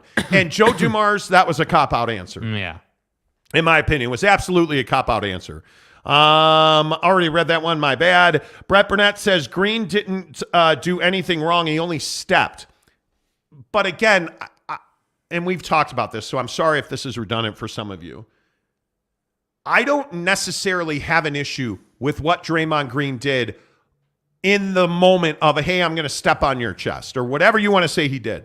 He got suspended because he ran around the court acting like a jackass, verbally abused people, and he's got a history of running around the court, being a jackass, and verbally abusing people. That's why he got suspended. If it was just that one incident, he doesn't get suspended. Yeah. But it was all of these incidents rolled together. They had to. It's Draymond Green. It's Ron Artest. It's Dennis Rodman. There's always one. And right now, it's Draymond Green. I think he earned it just based on his track record. That's the bottom line to me. Yeah. Michael Peck, the officiating in the NBA is and has been a joke. Brent Burnett, officiating is bad and the NBA loves it. I don't know if I would say they love it. I don't know that I would say they love it. Gary, our resident Laker expert, the Lakers winning is better for optics for the league versus Phoenix winning. Optics, money, certainly. More people will watch the Lakers versus anybody than Yeah. Kevin Durant, Devin Booker. I mean, those are awfully marketable players. Yeah. And Book having the game he had the other night, dude. Can he do it again? Well, but that's that. What do I always say about Sex Machine? And those of you new to the show, Devin Booker's my guy. Him and Justin Herbert share a nickname, and it's Sex Machine. Okay? My guy, Devin Booker, what did I tell you? 20 points or 20 shots, excuse me. Got to have 20 shots. Got to shoot 30% from three. And you got to score 30 points. Yeah. If Devin Booker does that, and he is the Sex Machine, the Phoenix Suns don't lose. Yeah. Kevin Durant can play on one toe, and they will win. If Devin Booker takes 20 shots, shoots 30% from three, and scores 30 points. Yeah. I'm not asking for a lot in the NBA playoffs, man. Yeah. I'm not. That's the bar. What did he do the other night? Knocked it down. I think he shot 28 shots. I think I know he scored 38 points. Yeah. And he was well over 30% from three. Yes. It's not rocket science. Got the job done, bro. Got the job done. It's not. DeLambo says Gobert freak out had me rolling last night. Well, Jake couldn't wait to be like, hey, bro, look, bro, look at my phone. Guys, my phone with Rudy, guys. Did you see that? Hey, did you see? Hey, bro, did you see Kyle Anderson? Mr. Anderson going over to Rudy and saving him from himself. Yeah. Ridiculous. Fear the Deer says the Sabonis grabbing of the leg didn't warrant an ejection. It warranted a fine. It was unnecessary, intentional. Yes. And again, it's what the NBA cannot do. They cannot say, well, we went back and watched tape on Sabonis and because he's been a professional wrestler this entire series. But they don't call that. They don't blow the whistle. And then something like that happens. And James, I know you know better than this. It's not just that moment. That the biggest issue with the Sabonis non-discipline, there was no fine. None of that. You got your normal. He got a technical foul, so he got his 13-cent fine. Yeah. Right? He paid it in pennies because that's who's. No. Yeah. No, I'm not doing it. James, I am not going to fall into this argument with you tonight. I'm not. Just be happy. Chaboy. Joe Ingles knocked it down last night. Just live in that. Yeah. Just live in that. Josh Giddey's done for the year. Right? And soon. But no one's going to disrespect me. Joe Ingles will be too. I'm not afraid to die. Mike. When I die, I'm going to paradise. James Knight's going to try and change that trajectory for me. Mike Maples, how many other leagues do a last 2-minute officiating report? That's how bad it is. They should stop doing that. Just stop telling me, well, okay, guys, now listen. I know that there was that one play and shit, but look, in the last 2 minutes, Tony Brothers was eating a hot dog and pounding chicks in the hallway, and he missed a call that he shouldn't have missed. Our bad. Well, hey, you guys going to rescind that technical foul and give the Suns the win? No. That's not what I said. I just said, Tony. Thoughts and prayers, bro. He had a Philly back in the tunnel. That's what we do. Why even release the last 2-minute report? Yeah, no idea. In all seriousness, I mean, the only thing that can save the NBA and its officials is if they get to buckedup.com and use the promo code Monty.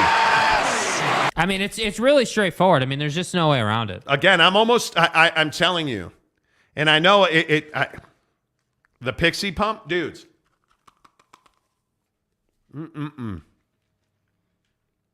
Let it melt. Blast down. I'm telling you, the Pixie Pump is where it's at. Notice, for once, there's not a can of Bucked Up Energy, very intentionally. God bless. On the set. The Showgram set. Because we are using Pixie Pump today to prove a point. Yeah. It gives you energy. It gives you a perk up, and it's got no stimulants in it. Get to buckedup.com right now. Do it. Buckedup.com. Promo code Monty. Just try the one box watermelon Pixie Pump. Use the promo code Monty to get 20% off at checkout. And I'm telling you, it'll change your life. Because you don't need caffeine. You don't need stimulants. All you need is that little bit of extra that you get in the powder. Little kick. I pour it under my tongue, and I just feel more mentally alert. I feel more awake. I feel more energetic. And I'm telling you, man, that's what I love. Don't choke on it. Please. Well, that's what she said. The point is, Okay, that's enough. Stop, please. the point is that the products from Bucked Up just work. BuckedUp.com. And don't take my word for it. Go and try. Here are 3 samples I would tell you to try. Go click the link in the description below. It says Bucked Up free samples and free shaker. Get their electrolyte IV samples. I love the electrolyte IVs. Mrs. Monty uses them every day, all day long. That's her whole jam from Bucked Up. She uses low stim, the white cans of Bucked Up Energy. She uses the electrolytes when she works out. She loves them. Go get the free samples right now. Click the link. Customize your shaker. Get your free samples. Tell me you heard about it on the Monty Show. Yeah. All right, talking NBA right now. Lopes fan Gabe says Draymond in the middle of something controversial. Who saw that coming? I know. Shocking developments on the program, bro. I know. Fear the deer. Sabonis initiated the disrepute. Agreed, Monty. Okay, great. I appreciate that. Jeremy Callahan says we need a reset. Well, how do we need a reset already? It's only 4:30. Yeah, we're bro. only halfway what through are you the talking show. About? Ain't no reset. Yeah, there ain't no reset. Come on now. Michael Peck, no it's, reset. it's Draymond and Brooks. The NBA is more entertaining with villains. I don't disagree with that. Jet Wayman says, who do you think takes game 3? I got the Kings by 10. Oh, yeah. Yeah. All right, are we going to do some Monty Makes You Money? Hey, Monty. Yeah, Monty Makes You Money. All right, let's start with Sacramento at Golden State. No Draymond Green tonight. 8 o'clock TNT. Golden State is minus 6.5. That means they're a 6.5 point favorite. The over-under, the number on this game, which means the combined score of the two teams, Vegas says 240.5. That's 120 points apiece. So if I said to you right now, without Draymond Green, how's the game going to change? It's going to get faster. And the thing that scares you is who steps in for Draymond Green. That's the one where you got to be like, oh boy. Yeah, you got the sports centers of the world talking about how Kuminga is plus 4 points he adds 4 more points a night when there's no Draymond. But I think the problem is defensive, not offensive. That's the thing, and I don't know. Like Looney's obviously going to play Sabonis, but where does Jonathan Kuminga fit into this game? Yeah, I don't know either. Because he hasn't been good. He played 4 minutes the other night, but you don't have another power forward. No. I think, and I know if you're a Warriors fan, you're going to hate this. Gary Payton and Jordan Poole have to play significantly more minutes. Yes. I don't know who you. My guess is you're going to start 3 guards. I mean, I don't know what I'm talking about. It's that, or you start Lamb or Kuminga. Yeah. My guess is you'll start Kuminga. You'll go Kuminga, Kevon Looney, Wiggs, Curry, and Thompson. Yeah. And I think you're going to have a quick trigger on Kuminga, and I think you're going to put Jordan Poole in, and you're going to try and win a shootout. That's the only thing that I can see happening. Yeah. So, number one, we're all taking the over on this game. Mm-hmm. I don't think there's any doubt we're all taking the over. The question, though, is how much is Sacramento going to win by? I actually don't think it's going to be a blowout. I think this game will be close. I think you're looking at something in the order of 124, 118. Okay. I think something like that. So it would go over. It's going to go over. One of these two teams will score 120 points, potentially both of them. One of these two teams will score 120. I think I'm going to take the Kings to win because I have no reason to believe the Warriors can beat them with or without Dre. Agreed. My only hesitation is it's at Chase Center, and they are markedly better at home. They're terrible. The Golden State Warriors, I don't know how many people realize this. The Golden State Warriors are the worst road team in the NBA. Efficiency-wise, scoring-wise, defense-wise. Everything. Defensive efficiency, the worst team in the NBA. They're much better at home. I think this is a tight game. I'm going over. I'm going to take the Kings to win. I'm going to take the over. Yeah, that's the bet you have to make tonight. Because I think it's the only way to bet this game. Yeah, I don't think that you can be betting Warriors minus 6.5. I just don't see that. I agree they're way better at home, but Sacramento's speed is what is torching the Warriors, and all these turnovers from the Warriors too. So I'm sure I'll get all pissed off watching this game tonight, but I have to agree with you. Jet Wayman says, who do you think game 3? He's got the Kings by 10. Yeah. I don't disagree with that. I think that you could easily see that. Well, I totally disagree with it, which is pretty weird. It's pretty weird. Well, you're taking the Kings, though. I am, but by 10. I mean, I don't know what the props are. What's the number? I'd have to look. Let me get to DraftKings. I'm curious what the DraftKings line on this game is at the. Let me look at Golden State. He's looking up the prop bets for Golden State. Dudes, I'm telling you, to get Sacramento plus 10 is minus 185. So that means Vegas believes pretty heavily that Sacramento could win by 10. Yeah. And there is not, Sacramento by plus 3.5 is plus 145. You're only getting any equity unless you go Sacramento 5.5 is plus 105. You got to go below that. So you'd have to bet the Kings by 1 to get 215. I mean, Sacramento minus 3, you can buy it down to minus 3, 270, plus 270. I mean, is there anything plus 300? Yeah. Oh, yeah. Kings minus 4, plus 320. I'd probably bet that. Yeah. See, once you start getting into plus 3, then you got to start paying attention. So if so here's how these numbers work. If I say the Kings are minus 4.5, that means they're a 4.5 point favorite. If it's plus 330, okay, so the Kings are minus 4.5. That means they're favored to win by 4.5. So if you're going to bet this bet, that means the Kings have to win by essentially 5 points. They have to win by 5 points. If you do bet that, they're plus 330. So if I bet $100, I'm going to win 330 if they win by 5 points, which is, I think, where I would go. That's a number that I think I could deal with. It's nice. That's a number I think I could deal with. Yeah. You know, Mike Maples, I always laughed at how quick Rasheed Wallace got a whistle. Oh, my God. And not to be like, oh, hey, I'm big, important guy. Rasheed and I have actually had this conversation multiple times. And I don't know that he would even remember me, but I always call him Rasheed Wallace. Rasheed and I have had this conversation multiple times. And he will tell you that he believed during his career, he believed that there were over-unders. There were lines on him in the official pool. Like they bet. And I think, I hate to believe this is true. That's, I guess, the way I would put it.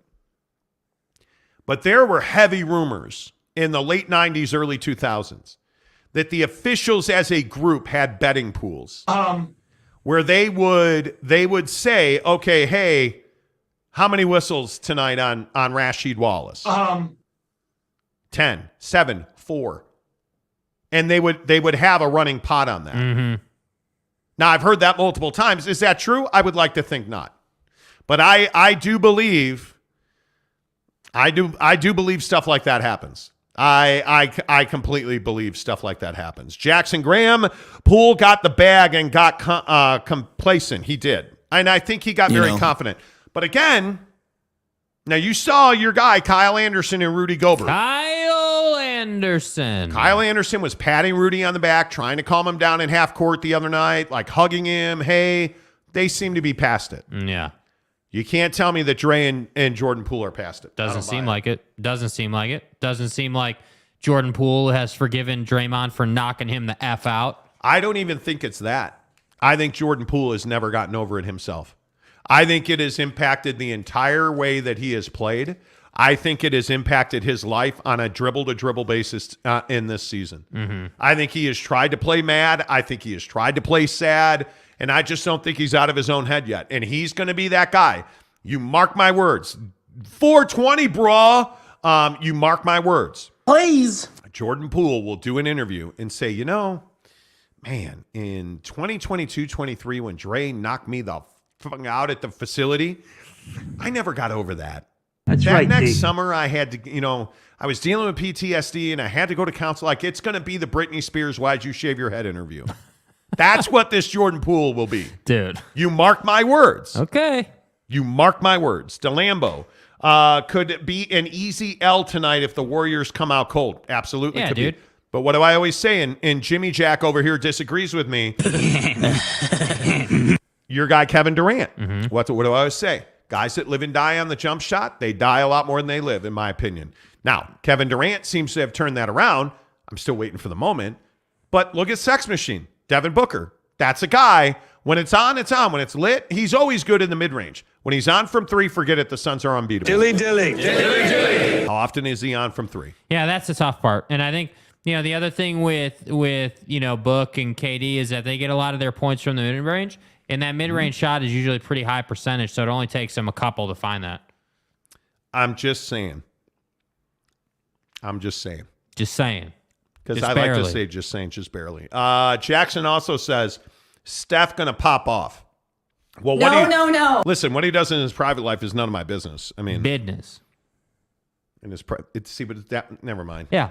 Never mind. I get Mapes. I always laughed at how quick Rasheed Wallace, I read that one. Brent Burnett. Splash Brothers going to crush it. Just watch and see. Right. Hey, man. Lock up your girlfriends, right? Kings by 15 or 20, Gary? Bro, Gary, what? Dude, can I have some of what you're smoking, dude? I mean, I don't know where you get off on Kings by 15 or 20. What is it with you? Is it because you had a hot date last night? By the way, real quick, side note on Jake's dating life. I said to Jake, why are you guys always hanging out at your house? Because my bed's more comfortable. Well.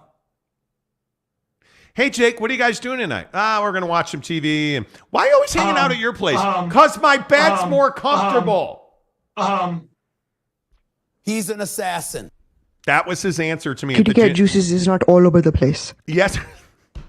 That downstairs kitty cat is not yours to have, okay? Thank you. You have to check it before you wreck it. We're on the treadmill. Yesterday morning was cardio day, right? Like Wednesday morning's always cardio for us. So we're doing 30 minutes of cardio. What do you bench? Let's be honest. You'd rather watch Tony Brothers be an official. It's miserable.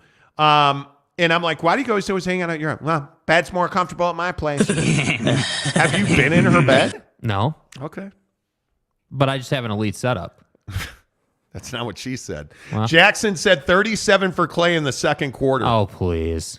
All right. Brent Burnett. Intramurals, brother. Do not encourage Jake putting things in his mouth. Wow. Relax. Wow. Jet Wayman, the Tile King of Utah. The Kings are the best road team in the West. Don't disagree. But this is the playoffs and it's Chase Center. I'm willing to give the tap kit. Man, it's a must win. I'm willing to give the tap kit. Hello. The hat tip to the Warriors. Let's see who they are. Tonight we find out. Are they going to lay down? This could be that game. Well, let's find out how Bob Myers is going to end his career as the best executive in the NBA for the Warriors. Crying like a little girl. Bob Myers, who has been the architect of this unequivocal dynasty in Golden State, doesn't have a contract and probably isn't coming back. Fear the deer. I think Steph will miss Draymond offensively. He contributes to getting him open. He does.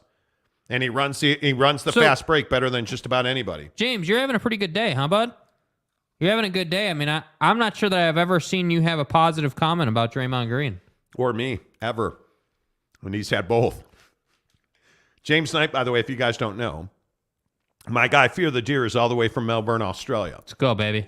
Hope it's good in Melbourne, Australia this morning. How's the view? Mapes, Draymond's value is directly tied to his specific role with the Allie and Steph as teammates, Clay and Steph as teammates. I totally disagree. I think Draymond Green, are his numbers inflated because he played with Steph and Clay? Sure. But did they make him the guy that grabs the ball off the rim and runs down the floor and throws the perfect pass in pocket? Do you guys watch? Have you ever go back sometime on YouTube? Watch the Draymond Green Warriors run the break where he runs right down the middle of the floor. Watch his passes right in the pocket for Steph. Yes. It's not an accident. Draymond Green, he's not that dude anymore. In his prime, Draymond Green was the best point guard in the NBA. And I know it sounds crazy, and people are like, oh, hey, look, fat ass, he's kind of a bigger power forward. Okay,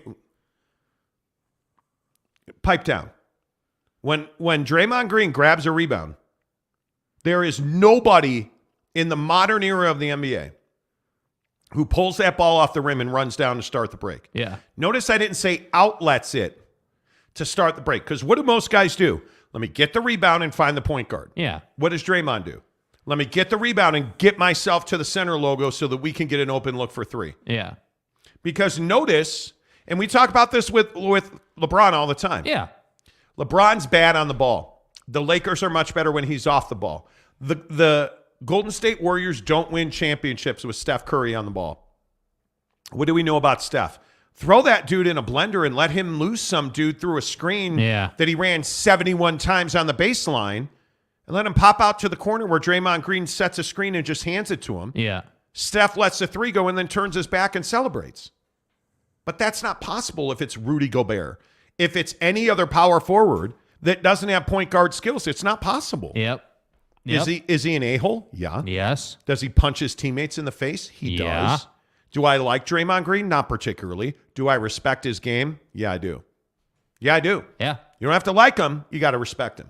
Because he's earned it better myself. He's earned it. No, you couldn't have. I'm more talented than you. Jacob DeLambo. Sorry, you're offended by that. Come on. What do you want me to say? That was awesome. What am I supposed to say? Steph scores 45 tonight, 27 from Clay. I think Clay is having a wonderful, wonderful run here. Yeah. I think, by the way, this could also be the last couple of games Clay plays with the Warriors, because they're never going to trade Steph. They will trade Clay. He's a lifer. Yeah. Lopes fan gave, math is hard. That's why I don't do sports betting. Well, there you go. Jackson Graham says Tim Donaghy. What about him? Legend. Yeah, he's been on our show multiple times. K. Nurin, the Kings will put them away in 5 games. I tend to agree. Okay.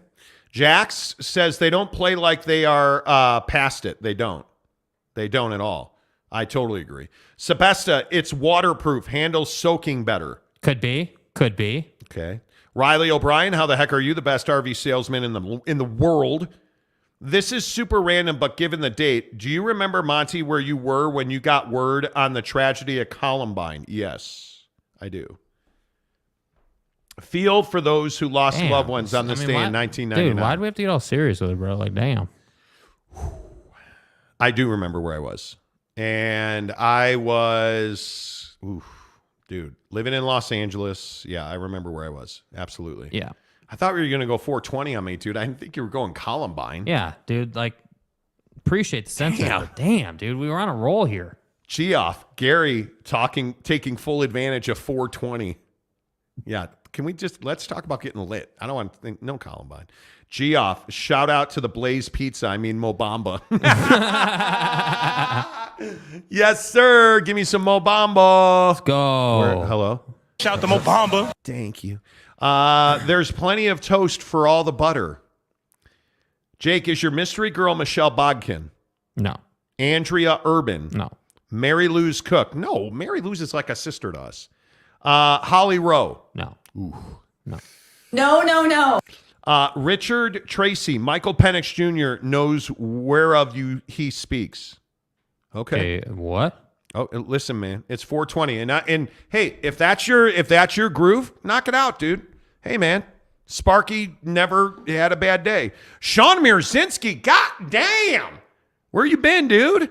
That's like saying Shaq's value relies solely on Kobe. Exactly.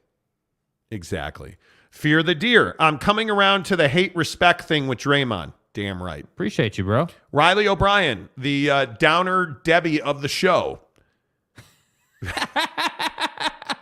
Hey, Riley, new sales tactic. We're gonna be chill out, low key guy. Yeah. So Riley O'Brien sells RVs, right? And in all seriousness, a phenomenal sales professional. He is really actually good at it. You want a guy that's on top of his game. You want an RV. You want a fifth wheel, a trailer, whatever you need. Yeah. Riley O'Brien. He's on top of it like Draymond, you know.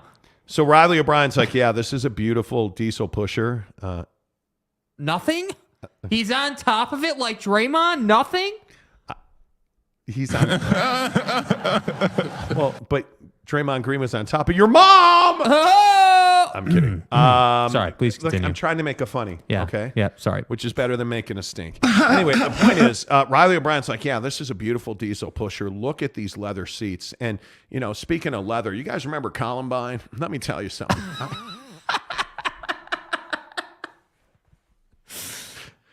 Okay. Love you, Riley. Riley's my guy. He says, I didn't mean to get all deep and serious. Whoa. Fucking America. What's your dating life got to do with this, dude? For instance. Good Lord. Riley said, my bad. I love y'all. I just love Monty's stories and career moments. 1999, I was in Los Angeles working for the great Chick Hearn. Gary says Jake was in there like swimwear. Okay. Were you in there like swimwear? I don't know. I don't know what you guys are talking about. Oh, magnums. I can't confirm or deny. Clinton Weaver. Isn't July 30th a big day for Pac News? San Diego State has to inform that. No, it's not. It's not. Jet Wayman, didn't realize it was 4:20. Thanks for the reminder. Now I know what to do while watching the games tonight. Anything that I can do to help you take a little stress off. What? Michael Peck, stop. Kings plus 210 money bet. Where are you getting the Kings plus 210? Yeah, where are you getting Kings plus 210, bro? I don't know where you're getting the Kings plus, because the money line ain't Kings plus 210. I can tell you that. Yeah, FanDuel has Kings plus 215. At what? Plus 6.5. Okay, they're going to win by 6.5 points. Everybody here says they will. Yeah, I feel like man, dude. DraftKings has the Kings at plus 6.5 for minus 115. Good luck. Good luck, dude. I'm telling you. That's tough, bro. I again will tell you, first basket props, I think you have to go Steph Curry tonight. Plus 500. Plus 500. Why would you not? For Steph, I think you have to. There's no doubt about it. Absolutely have to. Yeah. Let's see. Jeremy Callahan says, oh, what the heck? F it. Kings by 30. Yeah, like full send and everything. Full send, Billy? Yeah. You know what I'm saying? We'll go full send. You guys, we're 13 likes away from 200. You know the goal every show. We've had over 3,000 views today. Hook it up. Let's go. 13 likes. If you haven't hit the like button. By the way, welcome to all of our 13 new members. Let me pull it out here. Thank you. Appreciate that. Thank you to everybody who's joined the show today. Jackson says, you're good, Riley. Happy you're here. We're all happy he's here. Yeah, he knows we're messing with him, dude. Yeah, he knows. We're all happy when he's there. That's what I'm saying. Let's see. Fear the Deer. Jake ain't just doing cardio Wednesdays, Monty. Hey, Monty. Lopes fan Gabe, Columbine, geez, let's lighten things up a bit. Did you guys know 420 was also Hitler's birthday? Jeez, what the fuck? What is happening to this show? We really have to go. No H-bombs. No H-bombs. Stop it. All right. Football 50-10 of the hour, every hour on the Monty program. Football at 50 is always presented by our good friends at Papa Murphy's Pizza. Papa Murphy's Pizza. Use the promo code Monty25 to get 25% off your purchase of $25 or more at Papa Murphy's Pizza. All right.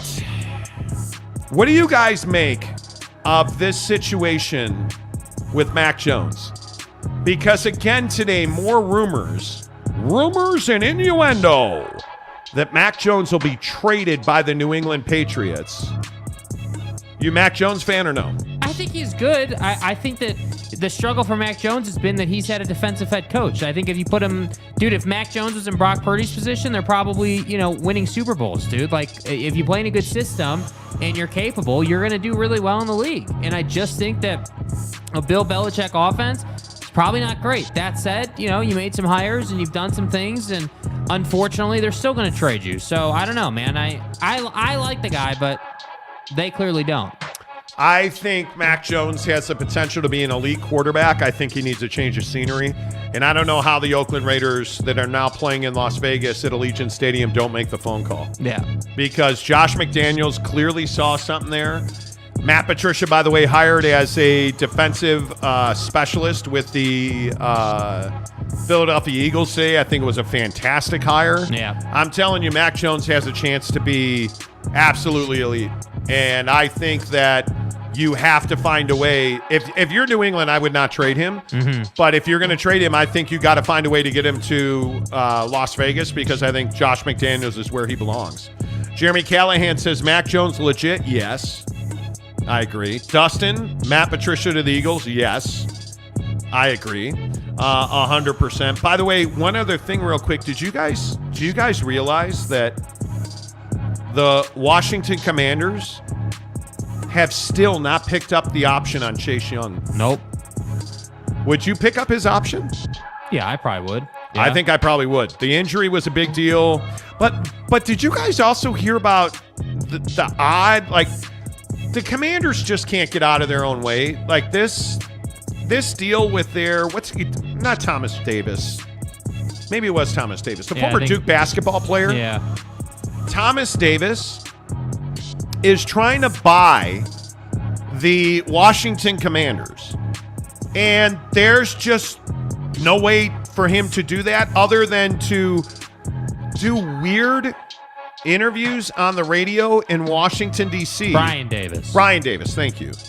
Where he's talking about, how his money comes from white people and Italians. The quote is, "My money comes from white people who are Jewish, Italian, and Sicilian." Dude, what are we doing?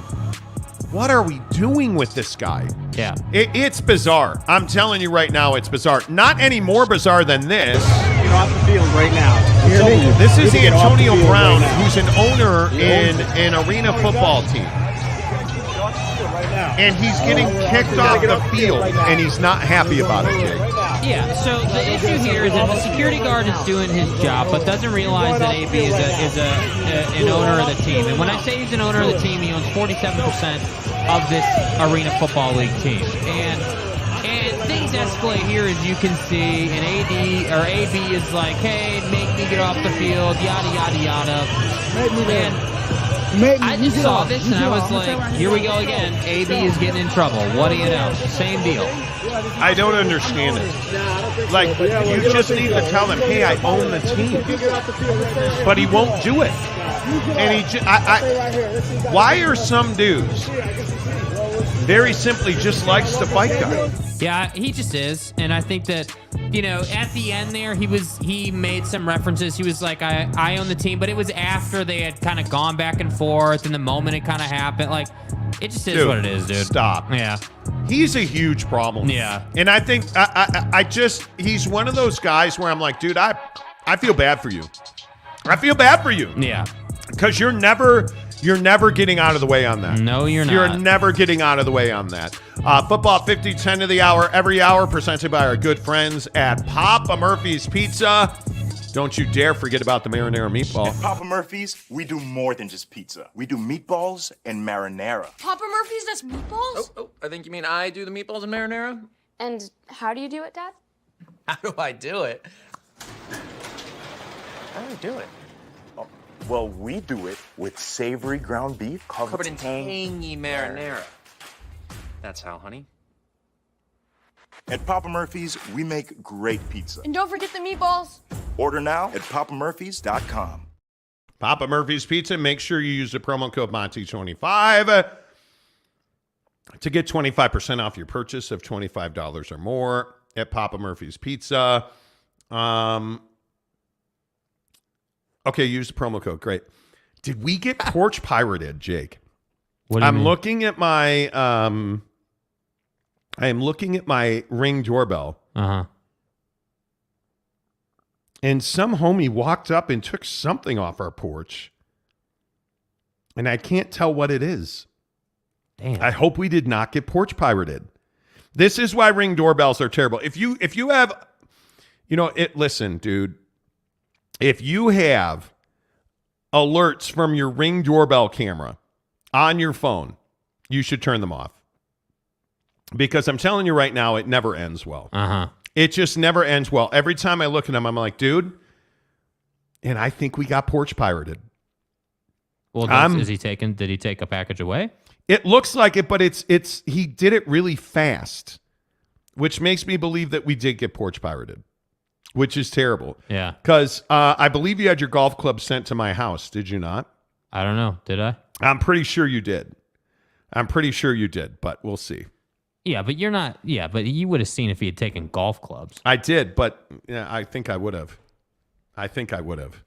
Are porch pirates the scourge of the earth? Yes. I think there are. Let me get this right. You're going to go into a neighborhood that you wish you lived in, and you're going to steal all the packages off everyone's porches under the guise that they can afford to replace that product. Yes, and C. Lopes fan Gabe exactly right. What good are Ring doorbells? So you can watch yourself get robbed. All gas, no brake. It is the worst thing in the world. And I'm telling you, porch pirates, we chased a guy in Phoenix who stole all of our patio furniture right off our front porch one morning at 4:00. Yeah. Like, chased him down the street. Ridiculous. Absolutely ridiculous. Yeah. I hate that. Yeah. Do you guys have Ring doorbells? In the comments section, do you have Ring doorbells? NY Monty fan, you stud. Good to see you, my favorite New Yorker. Arr, porch pirates be plundering. Exactly right. Truck stop gummy with the pirate flags. Michael Peck says, on my way to Vaza, the watermelon bucked up is so good. What am I telling you guys? Hey! What am I telling? Watermelon bucked up. Watermelon is amazing. And I'm telling you, get the bucked up Pixie pump. It absolutely works. Yeah. Sebesta, porch pirates and meth monkeys, usually an overlap between the two. Bro, meth monkeys? So, but you remember our P90X story in Huntington Beach. Oh, yes. Oh, yeah. We were the all cojones on these two. We were all shacked up together in Huntington Beach. And we were doing P90X. It was me, Mrs. Monty, and my sister-in-law are doing P90X. And we hear like something outside. And, we're getting our sweat on. And this is when I had like a 71 pack. That never happened. I made that part up. But anyway, I was in tremendous shape. And I went outside and we saw these people with their ass hanging out of my neighbor's Ford Explorer because they had broken the window and dove in there to get loose change. So we run down the driveway, they get in their car, and my sister-in-law is just screaming their license plate out loud while my wife is on the phone calling the police, and we're just watching this whole thing unfold, right? And the cops later catch them because the license plate went back to a car rental place. The car rental place, they went and swapped the car out because they didn't want to be driving that license plate around anymore. Mm-hmm. That led the cops to a hotel. They had a hotel room full of stolen merch. They were addicted and they were homeless. Bro. Brutal. Craziness. Brutal, dude. Jeremy Callahan, my Ring doorbell seems to miss people at my porch but somehow manages to catch trucks going down the street and dogs walking down the sidewalk. It makes me crazy. It absolutely makes me crazy. Let's see. All the plenty of toast for all the butter says, I remember the account Porch Pirate. Fun times. Yeah. Back in the day. Yeah. New York Monty fan. Well, there are Laker fans, so yeah, Porch Pirates are the second worst. Wow. Geoff, I love my Ring notification. Showed me when my little boy couldn't make back in the house to pee and just let it go on the lawn for the whole block to see. What now? Oh my God. Are you kidding? So you're okay. Are we going to do this now? How many of us, by a raising of your hands, how many of us have peed outside? Like in your backyard? How many of us? Oh, yes. Oh, yes. How many of us have just been too lazy to just go inside and use the bathroom? Having fun is the name of the game. I mean, I would never do such a thing. Once. Like, I've only done that about 50 times. Yeah, dude. Who has not done that? I mean, does that make me a terrible person? Nah, it doesn't make you a terrible person. Not at all. I mean, we all know how it goes. You're all just trying to kill some weeds out there, right? In the backyard. Well, it's not like I'm in the front yard. I'm in the back, in my fenced backyard, and I'm like, yeah, I'm not feeling like going up the stairs. Yeah. I'm not feeling like going up the stairs. Not this time. Have you done that before? Yeah, of course. Yeah. You have, okay. Yeah. Before we get NBA breaking news, Jackson says, who hasn't peed outside? Have you peed off a cliff? I have in Hawaii. Yes, I have. Yeah. Jeremy Callahan says, peed outside. That was yesterday. Come on. Truck Stop Gumby says, who hasn't? Seriously. And my Monty fan says, guilty. Country boy here all the time, Dustin says. Lopes fan gave America's Funniest Videos would have gone off air years ago without ring footage. Seriously. Okay. Truck Stop Gumby says, I peed in a BART station once. You did not. Stop. Plenty of Toast says, I peed in the backyard when I was locked out coming home from school. Okay. Hey, man. Got to do what you got to do. Geoff says, you guys don't pee behind your favorite tree in the backyard when you're doing yard work? Weird. Yeah. You do. See, Kaufman, I live on a farm, so sometimes I don't have a choice. Okay. Ken Hone raises his hand. Jackson says peeing off a clip is top tier. David Sebesta. I peed across state lines. St. George, just off Route 7 exit. I like it. Rick Olson, who has peed their pants? Oh, one time I did Once, as a kid. One time I did that. One time. Truck Stop Gumby nearly missed the third rail. Raptor 88, my guy, what's up? Done it plenty of times in the front and backyards. Wow. You and your mom are hillbillies. Wow. That's brave. Canyons Golf, as always, presents all of our NBA news on the Monty Show, including breaking news that Boston Celtics guard Malcolm Brogdon, yes! What did I tell you? I am brilliant. Has won the 2022-2023 NBA Sixth Man of the Year award. What's wrong? Why's it got to be Malcolm Brogdon, dude? Well, one, because I said it would happen. Okay, fuck you. How's that? Because I said it would happen. But what's wrong with Malcolm Brogdon? He's cool, I guess. I don't know. Who else would it have been? Malik Monk? Oh, come on. Now all of a sudden you're on the Beam team? No, I was on the Malik Monk train when he was a Laker. Okay. I'm telling you that there is no Brogdon's question in my solid. mind. I'm not saying he's not worthy. It's just I'm so tired of the Celtics. I think you look at the way that Malcolm Brogdon played. I think Malik Monk third, Emmanuel Quickley certainly. I think you have to give some love to Russell Westbrook. Now, should he have won the Sixth Man of the Year? No, certainly not. But don't you have to recognize his contribution? Yes. Coming off the bench for the Lakers and, the Clippers. Well, I think his resurgence as a Clipper has really kind of been a bad look for the Lakers. But who's the sixth man for the Lakers most of the time until recently? Reeves. Austin Reeves. Yeah. Right? So Yep. I think Malik Monk's not a bad name, but Malcolm Brogdon, on the best team arguably in the NBA, being the sixth man of that team and being a really good sixth man, I think it's awfully difficult to not give it to him. I don't, but that's just me. Yeah. Fear the Deer says we have a Saudi Stooge tournament on down here this weekend. Oh, do you really? Live Golf is in Australia. That's right. I forgot about that. Yes. Gary, I couldn't find the bathroom as a kid and peed in the Kmart fitting room. Bro, Gary. How did we get here? You're a sinner. How did we get here? You're a dirty sinner. You should go to more betters. We are one like away from 200. Yeah, Somebody come on, get bang it done. Let's go. Let's see. Giggity Giggity says Mac Daddy disaster. Okay. Listen, I mean, No. nobody's shaming you for that. Gary says laughing. I have peed outside. I have Many never times. I've never peed in it. I've done other things in the dressing room. I've not Isn't peed it the in greatness dressing of like camping and stuff, peeing outside? Yeah, but you also peed in your toy chest when you were a kid. Yeah, but I did that out of spite because I didn't like my people at that time, and that you weren't around at that time. No, I wasn't. You didn't know my circumstance, man. Not my fault. I had to retaliate. I had to do what I had to do. So Jake, when he lived with his stepdad, Jake put army men on the floor outside his mom and stepdad's door. I'm gonna get medieval on your ass. And then promptly peed in his toy box. Mm-hmm. To which their response was, you'll take that outside and hose it off. In my toy box, my room was on the upper level of the house. Domicile. So that toy box was full. I dragged that thing Bro. down the stairs. Yeah. And, dude, breaking MLB news, Scherzer suspended 10 games. Wow.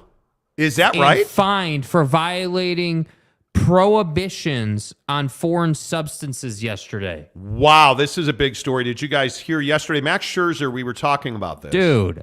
Max Scherzer yesterday got ejected and threw an absolute tantrum. An absolute tantrum against an umpire. Yeah. The umpire said, you need to go change your glove. It's too sticky. Then he came out with a new glove, and the umpire said, you need to go wash your hands. They're too sticky. And he kept yelling at the umpire that it was rosin and sweat, which is what most people now, because you can't use spider tack or stick 'em, or so guys now are using rosin and sweat for better grip on the baseball. One thing leads to another. Him and the umpire get into it. He gets ejected. After the game, Scherzer was not cool about it. Well, apparently MLB sided with the umpire because he got a 10-game suspension today. Yeah, Phil Cuzzy. Who is a well-respected umpire. Max Scherzer suspended 10 games. 2 starts. What did they fine him? I don't know. It didn't. Hold on one sec. It didn't say. That's incredible. Yeah, let me see. If Max Scherzer is suspended 10 games, yeah, not only is he getting a fine, but you're losing the 10 games undisclosed fine for violating the policy on foreign substances. This feels heavy to me, dude. Yeah, I don't love this. 10 games for a starting pitcher, though, is 2 starts. So really, you're suspending him 2 games. Yeah, I don't love this at all. I think that rules are rules, and clearly, Phil Cuzzy, the video's all over the place. You can go find it. But Phil Cuzzy really made a big deal about just how sticky it was on Max's glove and on his hand. And Phil Cuzzy even went as far as to say that he had not seen or felt a substance that sticky in a live action baseball game before in all his years of umpiring. So what I find so interesting about this, though, is that we're not ejecting guys most of the time. Scherzer got ejected, but most of the time now, they're not ejecting guys. They're having guys wash their hands in the tunnel. And for those of you who don't know, there's an off-field umpire in the tunnel that represents Major League Baseball and all these things. So you got to go down there with that official, wash your hands, get checked, come back out. And they just made a whole issue of this. And I just don't understand how we got to 10 games. That feels heavy, man. Well, let me put this graphic up for you guys, because a statement and an explanation has been let go by Major League Baseball, and this might explain why he got a heavy penalty. The umpires after the game, so Scherzer gets ejected. After the game, both umpires reported difficulty removing the substance from their own hands for multiple innings afterward. Consistent with the official baseball rules, the umpires then appropriately ejected Mr. Scherzer from the game. I'm sorry, did you say the umpires couldn't get that shit off their hands for multiple innings? Yeah. See, that feels a little different to me than, hey, it's rosin and sweat. Yeah. Because rosin and sweat is not hard to get off your hands. Mm-hmm. Who do you side with here?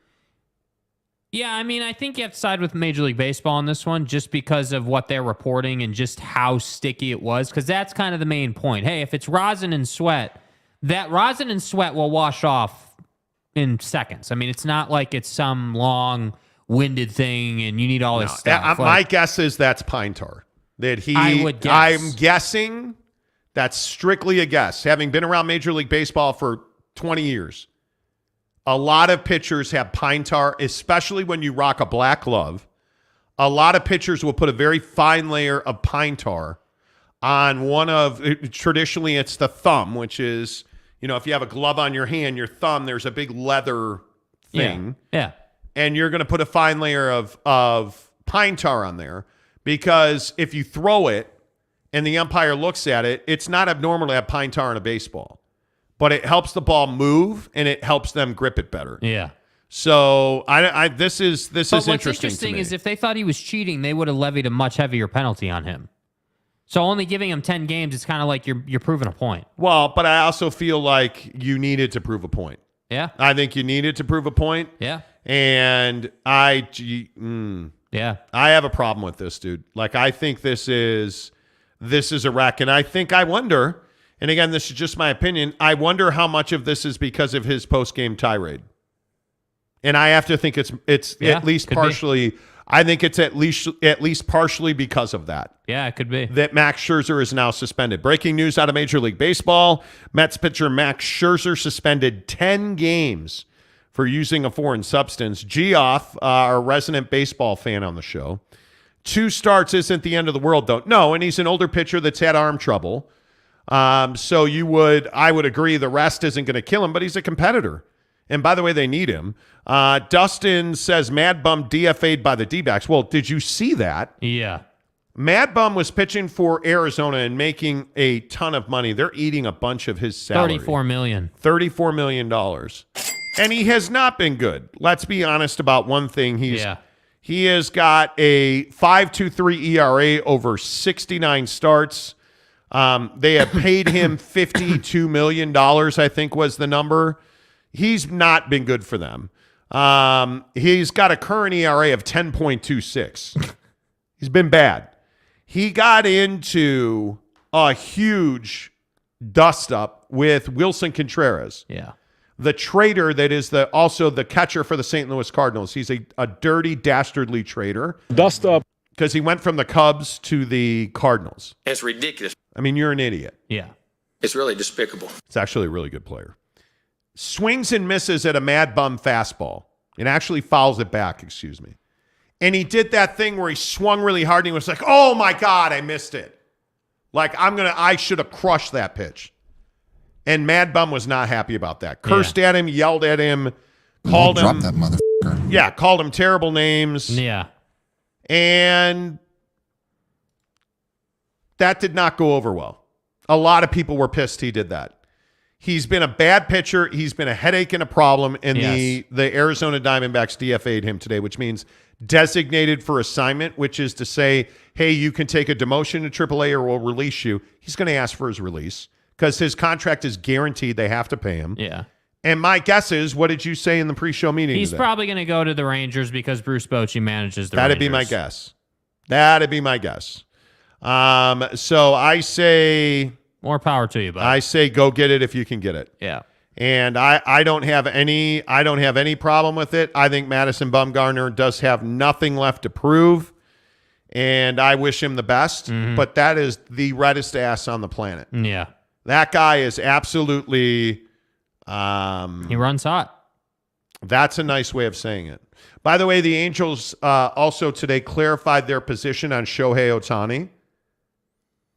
They said there is a 0% chance they will trade him.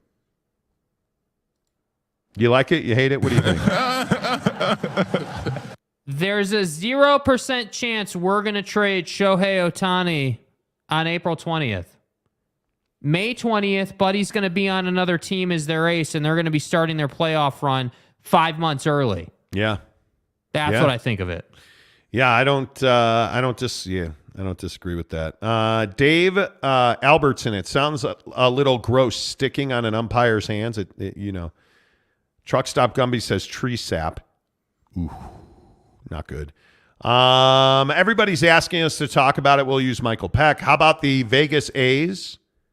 Well, all I'm telling you is, and for all of our fans and friends in Salt Lake City, you don't deserve a baseball team. And I know this is not going to be a popular opinion. The A's are moving to Vegas. We've been talking about it for a while. Talked about it openly yesterday. You knew they were going to say that. They were going to do that. Today they officially bought land with Station Casinos. They're going to build a stadium and they're going to get taxpayer money to do it. And they're going to move to Las Vegas. And you cannot have a team in Las Vegas, a team in Denver, and a team in Salt Lake City. There's only so many baseball fans to go around. Yeah. And we are not in an era where everybody's got endless money. I don't believe that a baseball team would thrive in Salt Lake City. I don't. It's not like the Bees get unbelievable support. Mm-hmm. I have been at games where you can buy the worst ticket and sit in the best seat because nobody else is sitting in that seat. Yeah. And I with all due respect, this is a hockey town. I think an NHL team here would dominate. But I'm also the guy who says Denver's too close. I think if you're a lower level sport like the NHL, Denver's too close to Salt Lake City. I wouldn't do that. Mm-hmm. I would more rather see them go to, again, but now you got Seattle. Yeah. But a Portland. I would rather see them go, like, if the NHL is going to expand, I would stay out of the Southeast. But Salt Lake City is not my first choice because then again, you're going to have Las Vegas, Salt Lake City, and Denver. There's not enough people to go around to thrive with 3 teams. And Denver and Vegas are going to thrive no matter what. What do you think that does for Salt Lake City? Interesting. I just don't believe that it's the right thing to do. Yeah, I mean, I think an NHL team would do great here. I think that, the Jazz do really well, but this is a basketball and football town, clearly. But I wonder, I do think that at some point we're going to get another professional team because someone wants to test the water. Someone wants to say, okay, Vivint's constantly sold out, or Delta Center now is constantly sold out, and Rice Eccles is constantly sold out. Yep. So what does a ballpark do? A lower end, 35,000 seat ballpark. Don't build a 50,000 seater. Build a 35,000 seat ballpark, sell it out regularly, and see what you can do. I think the other thing that no one's talking about is that expansion is inevitable in pro sports. So at some point, I would agree. It has to happen, even if it is true that Salt Lake isn't necessarily a baseball town or whatever sport town. Somebody's going to try to do it. And the A's thing, I don't know if the A's thing hurts Salt Lake. I think the A's wanted to go to a no doubt about it, no-brainer situation because they're in a situation that's been muddy water for 20 damn years. So I agree. They weren't going to go to Salt Lake and have any type of risk. They wanted to go to Vegas, get it done, build it. All right, great. We're good to go. We're going to be a lot better. So that's why I say I think that the noise about Ryan Smith talking to the NHL, the noise about Big League Utah, things are happening for sure. I'm just curious on where the perspective is with the people who make the decisions, because I'm with you. I think an NHL team would dominate here. I think there's a hunger for hockey here, no doubt about it. Yeah, I think it's inevitable. Yeah, I do think it's inevitable. I just don't see it. I just don't see it being. I don't know. I don't see Major League Baseball bringing a no-brainer. A lot of people are trying to tell you it's a no-brainer. I'm just telling you. Yeah. We'll see. Dustin says, I heard the Oakland Stadium it is terrible. Yeah, I worked there for a long time. It's not good. Riley O'Brien.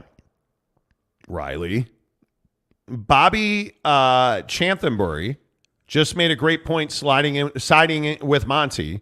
Mike Brown came from the Warriors coaching staff. The Kings have the Warriors number. Don't disagree with that. Dick Nielsen. Odds makers have SLC as a first choice if Vegas gets the A's. Then no chance if Vegas does not get the A's, as the Western expansion will be Vegas. Well, but if you're putting Major League Baseball on the West Coast, I don't know why you wouldn't look further west. Why wouldn't you? I mean, I guess you have Seattle, but I would be looking at Portland. There's an aversion to California. One, if where you're else are you going to put somebody in California? Well, that's my point. So if you can't go to California, all right. Well, we're not going to Seattle. They already have a team. You're not going to Reno. You're not going to Reno, right? You're not going to. You're not going to go to Spokane, which a lot of people want. Yeah, you're not going to Spokane. You're not going anywhere that has a team in state already. So not California. Not Washington. Obviously, Oregon could potentially look at it, but I think that's still kind of a long shot. I don't know. I think that Salt Lake City is so misunderstood nationally. Yes, it is. That I think that people really have a hard time even just understanding that you basically have 3 different sections of the valley that comprise a big grouping of people. When you've got Utah County, Salt Lake County, Weber County. You've got all these different counties that make up this big grand valley. And I think people struggle to understand, okay, well, let's run the numbers off Salt Lake City proper. Okay, you can do that, but what about all the folks in Saratoga Springs? What about all the folks in South Jordan or here or there? Like, I think that's the struggle. You don't have to wonder about like Los Angeles or Denver or like, you don't have to wonder about that. But I do think that people struggle with Salt Lake City. Yeah, I would agree with that. And, for those of you who don't know, our show is based in Salt Lake City. But I think, I just think people don't understand it. I just don't. But that's just me. DeLambo says Vegas is a good name. Vegas A's is a good name. Sure. I don't disagree with that. We need to move an NFL team to Utah. Oh, my God. Denver. I don't think the NFL works in Salt Lake City. I think we are a college town. That's just me. I think we are a college town. Dave Albertson. Hey, Monty. Hey, Monty. Hey, Monty. I grew up in the Bay Area, listened to KMBR and loved it. Wish Salt Lake City A's would come. Don't believe it. If you build it, they won't come. Yeah, I don't think they will. KMBR 680, the sports leader. I miss my time in San Francisco. Great city to live in. I just can't afford it. Would love to see MLB in Salt Lake, but Portland seems to make more sense. Totally agree. Yeah. Totally agree. The other thing, and a lot of people have said this, so I know I'm not rocket sciencing it here, but I also don't believe that the Miller clan makes the best ownership group because they are not always willing to do whatever it takes to win. Yeah. And I think that's part of it. I do think that's part of it. Yeah. So, but again, hey, listen, I'm open to the conversation. I think what Larry H. Miller did was phenomenal, but those days are clearly past. And unfortunately, I just don't believe that Gale and the Millers will spend the money that needs to be spent to compete in baseball. And the last thing that Salt Lake City needs is to have another crappy professional sports team. Yeah, agreed. When our minor league teams, you look at the Utah Grizzlies. I mean, that's a team that wins, right? Conference finals last year, they beat the Utah or the Idaho Steelheads last night in game 1 of their series. Like, they win. But you look at the Jazz don't win. And under Gale's leadership, they didn't spend money and they didn't win. So the building wasn't always full and there wasn't excitement. And well, now you got a billionaire here who's doing everything that needs to be done. Hopefully they win. Right? But you look back to the Stockton Malone days, that feels like an eternity ago. Yeah. But there are no other professional sports teams here. And the last thing you need is to bring a baseball team under the Millers' stewardship and just have them exist. Okay, yeah, we're cool. All right. Neat. All right. Hey, guys, All right, did you get your thanks. bag of peanuts, by the way? Thanks. Okay. Like, whatever. Wet Blanket says Karl Malone disagrees. What do you mean by that? Jacob DeLambo wouldn't sell enough beer in Utah for NFL stadiums. Well, Don't there's disagree, something to that. dude. I agree with us being a college football town, but that requires all of us pressuring Utah to get into the 12 or the Big 10, balanced with both academics and athletics. Well, there is that. No. Not to mention RSL is trash. I'm trying to lay off RSL. And kick a person when he's down. I said like 2 weeks ago that Real Salt Lake just plays too slow for me, and I must have got an avalanche of hate mail. Yeah, I know what time it is. You just hate RSL. I don't hate RSL. I don't hate RSL. Yeah. I want them to play faster, more quality football. Yes. That's what I want. Plain and simple. DeLambo, Jazz are a regular season franchise. Can't get it done in the playoffs because they just wanted to sell tickets. Well, back in the day, that's true. Tickets and cars, that was their job. Yeah. McKinley Cutler, the cookie king of Utah. I don't care what the child lover thinks. Wow. I don't know. What does that mean? That's a Karl Malone reference. Oh.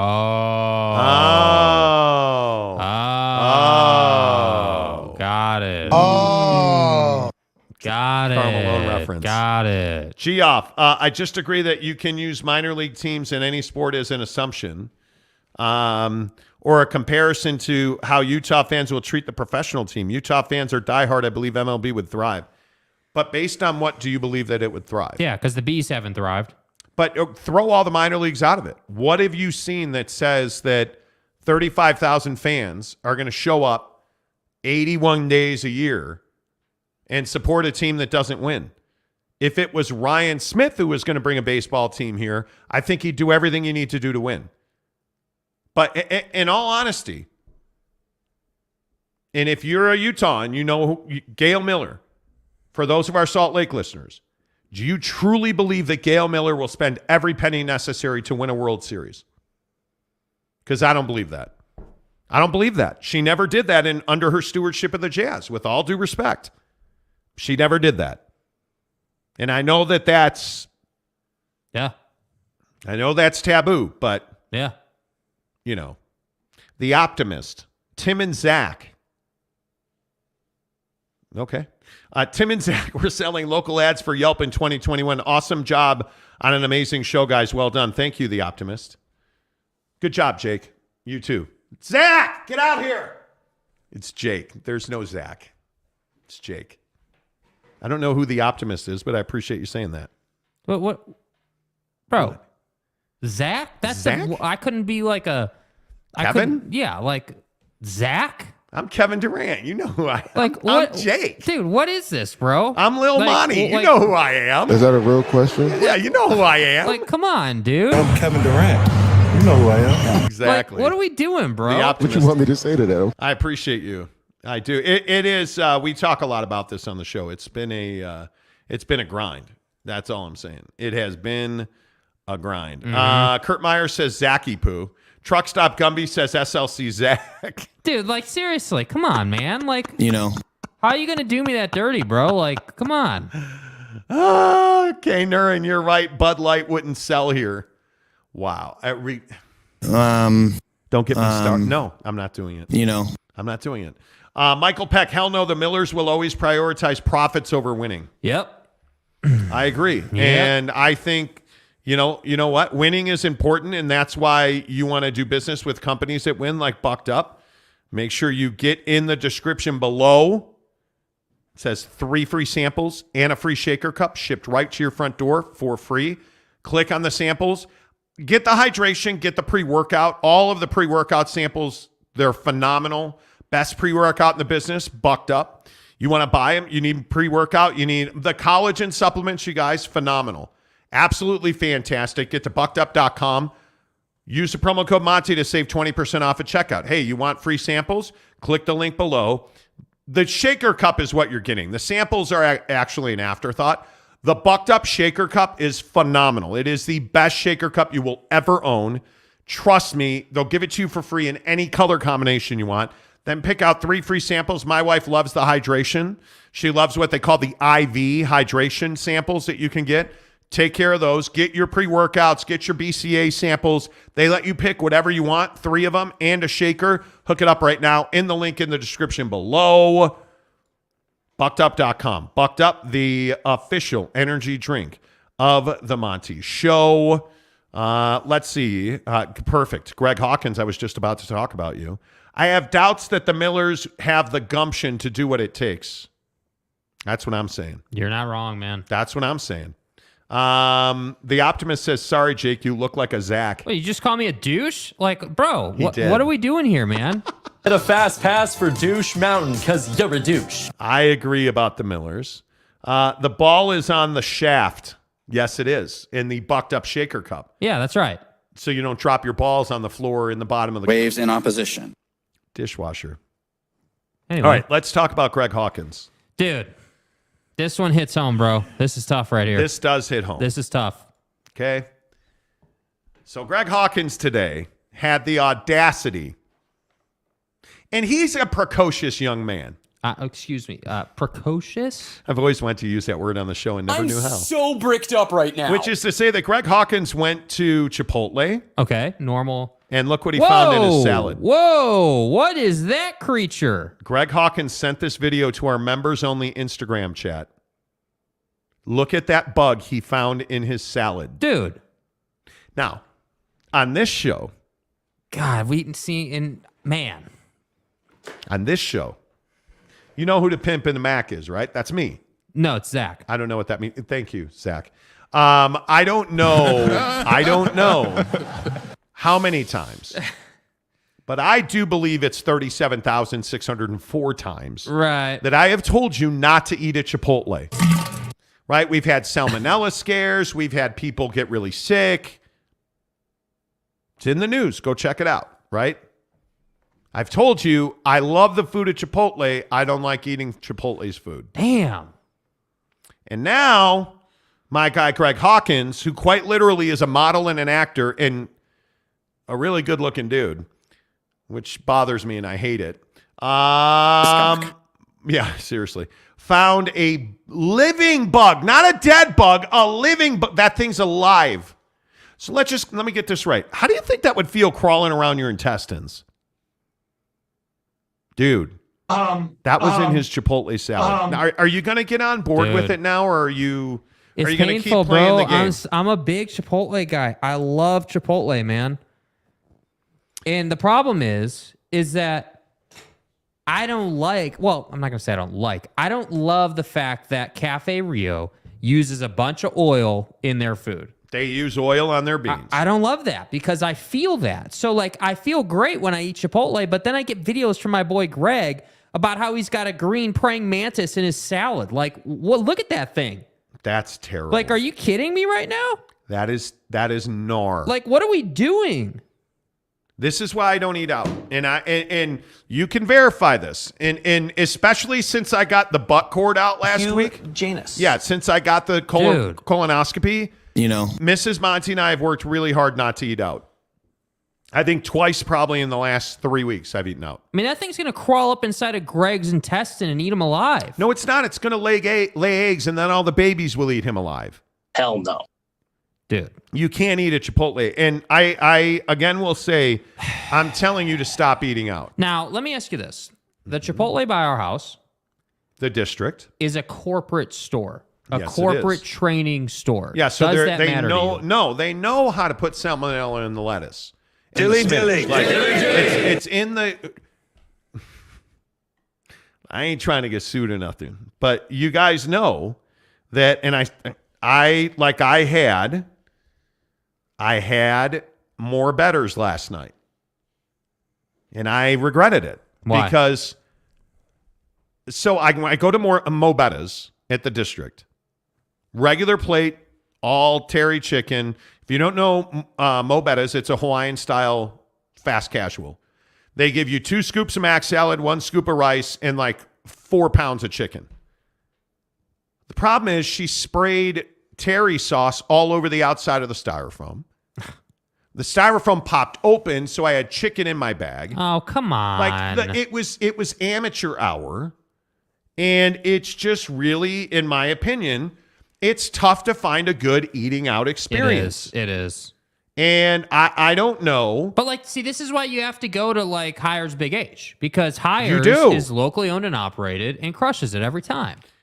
Chipotle foodborne illness outbreaks are some of the most high-profile food safety cases in history.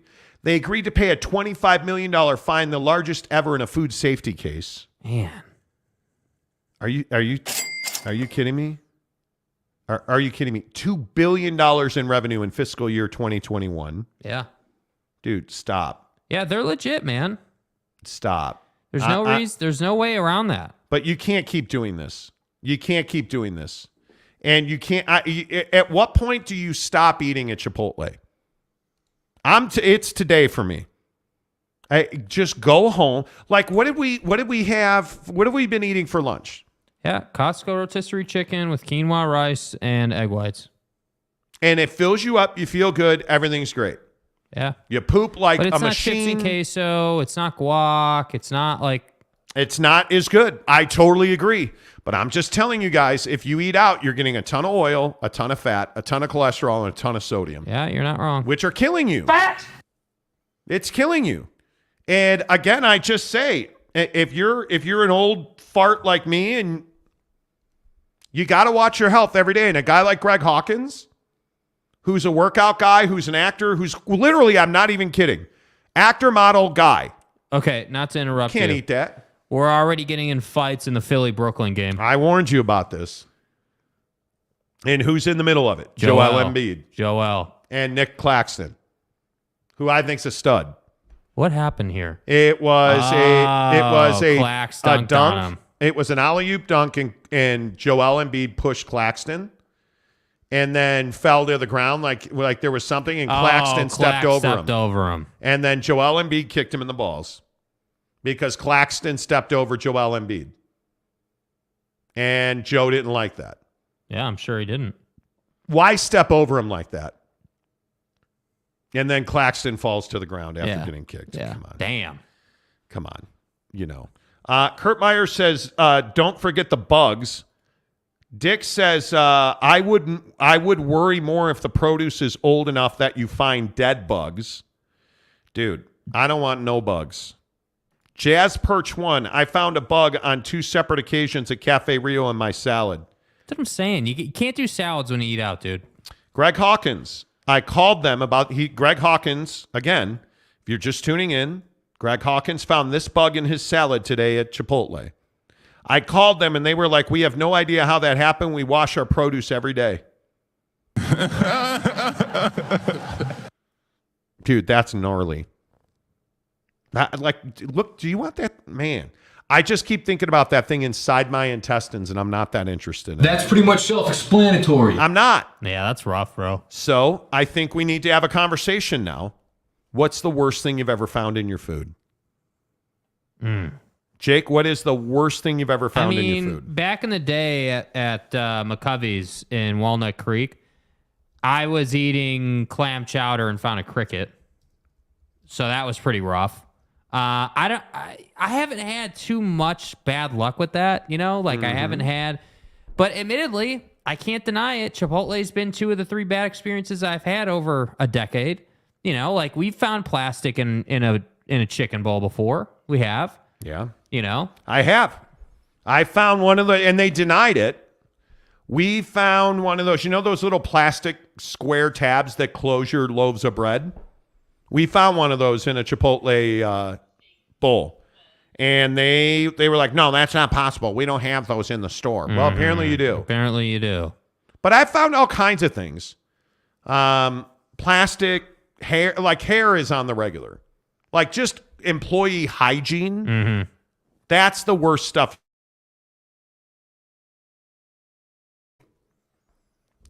Thankfully, your stomach will kill most of that.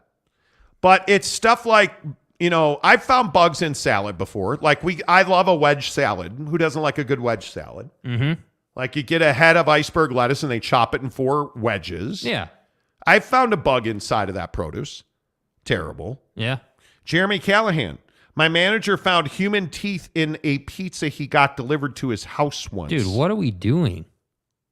Dude. Gary says most of my bad experiences came from Texas Roadhouse. Yeah, Where'd not you a used to fan, work? dude. Texas Roadhouse. Jake not a used to fan. work at Texas Roadhouse. I found metal shavings on a Jimmy John's sandwich, Mark Hales said. Good Lord. Hales says, I will represent him in a lawsuit. Mark Hale? Mark Hale? Meet my guy, Greg Hawkins. Dick Nielsen found small earthworms twice in my salad at Applebee's. Who eats at Applebee's? Yeah. Tom said, I found out about pink slime. Changed my life. Oh. Dude. Don't do it. I'm good. Don't do it. McKinley Cutler, I was served raw chicken at Ruby's Island Grill. I've never gone back. That'll kill you. Giggity opened a $100,000 bar to find it filled with maggots. Oh my God. Come on. Dude. Come on. That's terrible. Kay Nurin, found old lady here in my bologna sandwich. I'm sure you did. Jet Wayman, the Tile King of Utah. I've never eaten at Chipotle. Okay. Don't. Dude. I love their food. Their food's phenomenal. But, yeah. Gary, tank those CMG shares. I want to buy on the cheap. Dude, this is so terrible. Applebee's is just as gross with or without the worms. It is.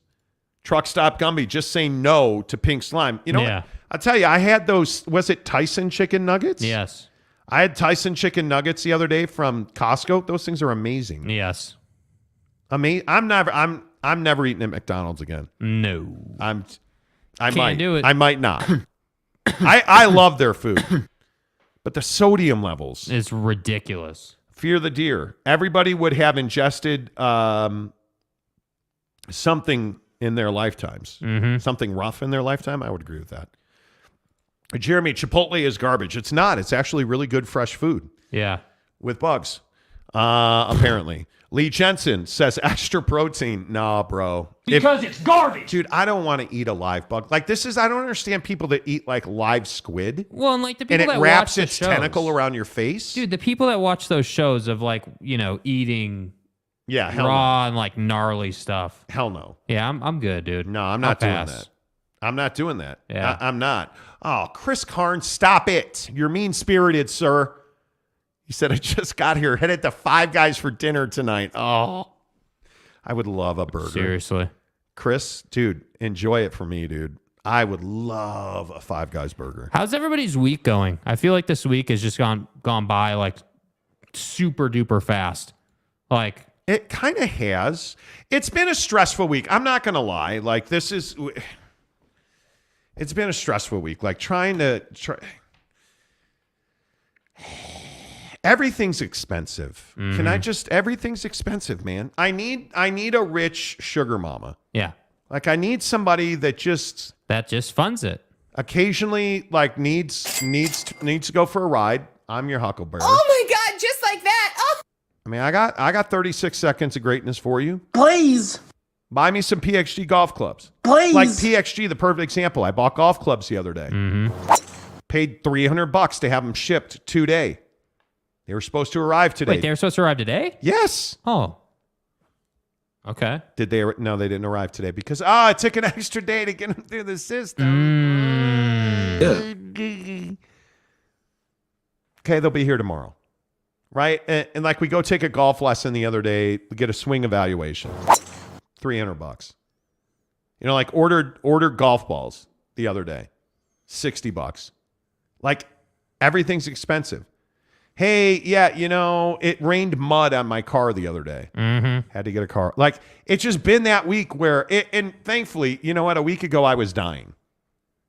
Let's be honest. A week ago at this time, I was badly depressed about my failed colonoscopy prep. Right. So I don't have a bad life. And it was. I've had some bull rattlers since then, too. But my point is, it's just been that week where everybody's got the wrong answer. You know how sometimes you'll have a conversation and everybody's got the answer you want or need? This week it's been like, nah, bro, I don't know. What I just said. Or here's the wrong answer for you. Right? Yeah, dude. Yeah. You know, and it's when you're growing a business, you have to have perspective. It's internal. And it is internal. But when you're growing a business, you have to have perspective. Here's a question for you. Do you guys feel the economy? Because we were talking about this today. The economy, I think, is better than people perceive it to be. And we keep hearing about like Meta layoffs. Yeah. And Amazon layoffs or ESPN layoffs. And it's like, okay, well, I look at the reason behind the layoffs. Like, did you guys see the report on how many people were hired at Facebook that were not authorized to be hired? They had an issue with that. Then they went all in on the metaverse and hired like just a ball sack full of software people. Yeah. Who just don't have any work anymore. And I look at Amazon and people are like, oh, Amazon's going out of business. No, they're not. But dude, do you know how much hiring Amazon did during the pandemic? Yeah. They got fat. And like people are like, oh, Twitter laid everybody off. Well, you know, Elon's blowing up rockets today. Yeah. I don't see people that are like, yeah, I got to lay people off. I can't afford it. Like BuzzFeed laid their news department off. You know why they laid their news department off, it turns out? Because they don't get any clicks on their news content.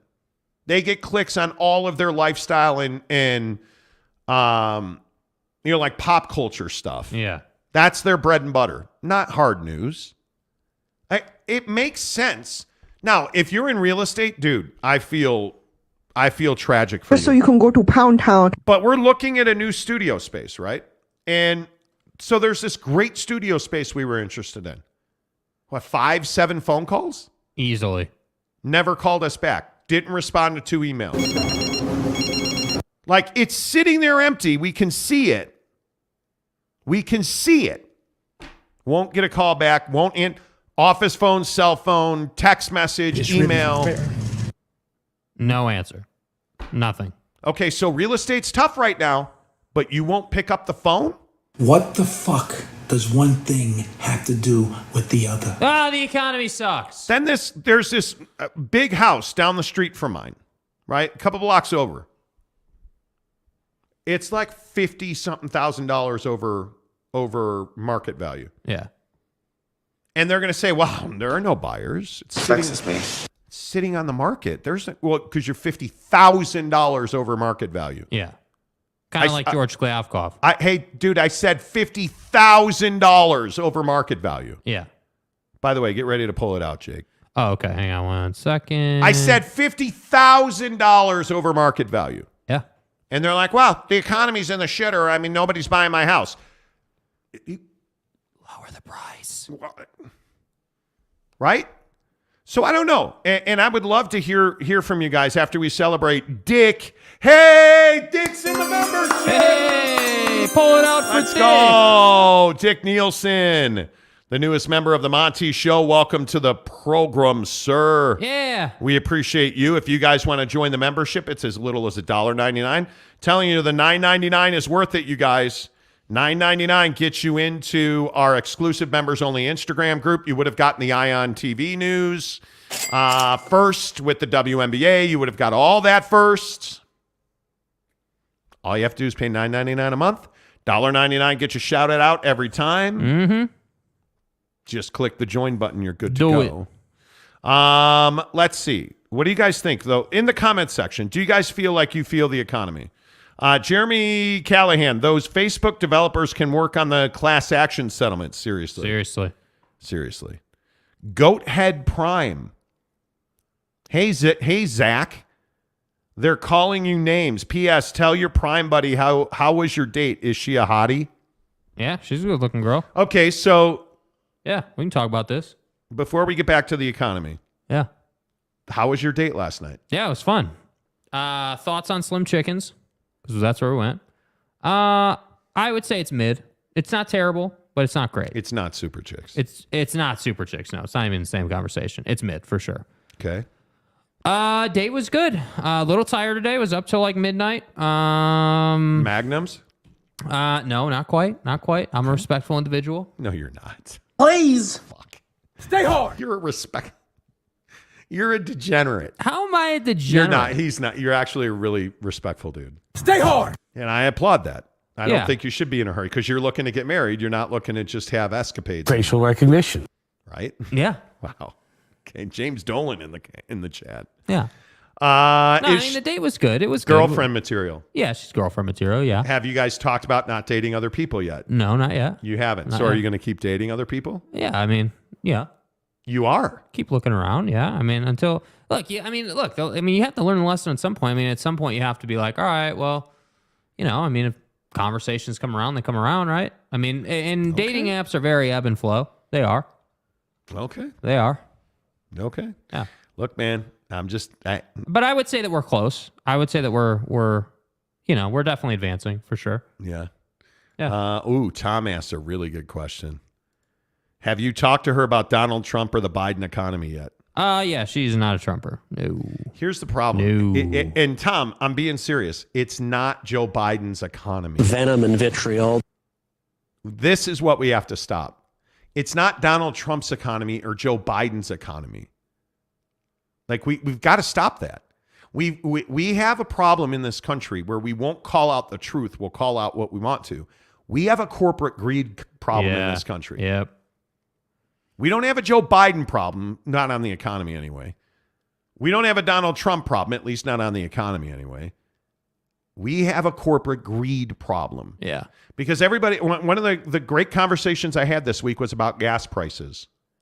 And finally, I ran into a guy who I'm not going to name, but he said, you know what? No president could stop ExxonMobil from making billions per quarter by charging Americans $2.50 extra per gallon. Yeah. And that's the God's honest truth. You can look at BP, you can look at Shell, you can look at Costco, look at all these companies that make money on gas. And there's no explanation for it. Yeah. We don't have a foreign oil problem. We have a corporate greed problem. We don't have a pipeline problem. We have a corporate greed problem. You know, like that's the... Yeah, you're right, dude. I agree. Yeah. You just can't... I don't understand. Like the gas pump thing is the perfect example. I wish people understood the president of the United States, and it doesn't matter who they are, has no control over gas prices. Almost none. Yeah. Almost none. But I also look at, I also look at like inflation. And inflation, this is the perfect example. People say, well, it's Joe Biden's fault. That MFer and his inflation. Yeah, they do. What a dick. Like, I need to find this graph, and I know I had it. Dadgummit. You look at the inflation in our country, and I'm just telling you now that it's not Uncle Joe or Grandpa Joe. Our inflation's at 5%. It's come down every month since, I think, December. Yeah. But, by the way, weren't we told that it was supply chain is why we have inflation? Yes. Well, supply chain, with some very limited exceptions, is no longer an issue. Can anybody explain to me if it's supply chain and supply chain is no longer an issue, why do we still have inflation? Corporate greed. Now, do I love the interest rates being where they are? Do I always agree with the Fed? Clearly not. But let's stop saying, well, Joe Biden's the reason that inflation's through the roof. Yeah, he's not. Because here's the problem.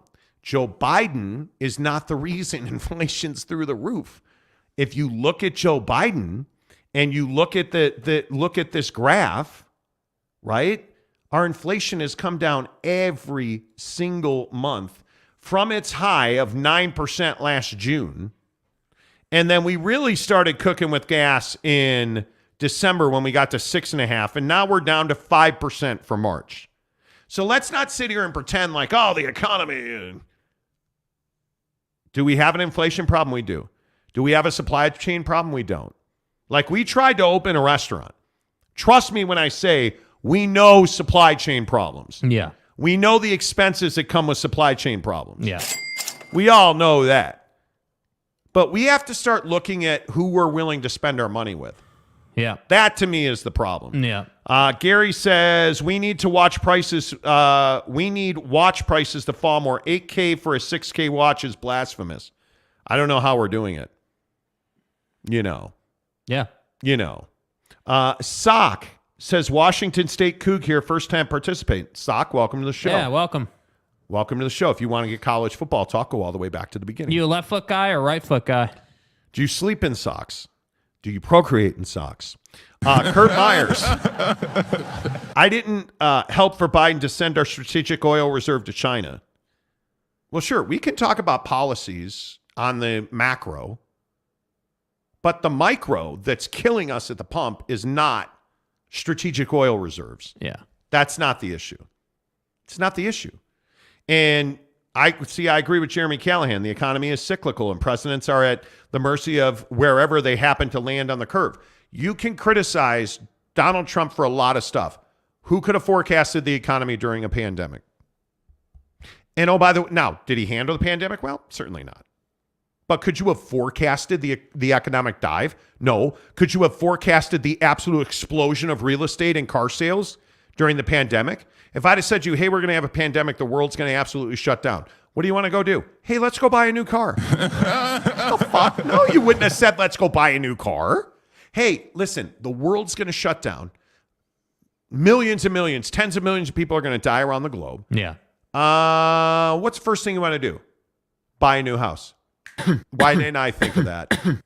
Right? So what happened? And not only buy a new house, right?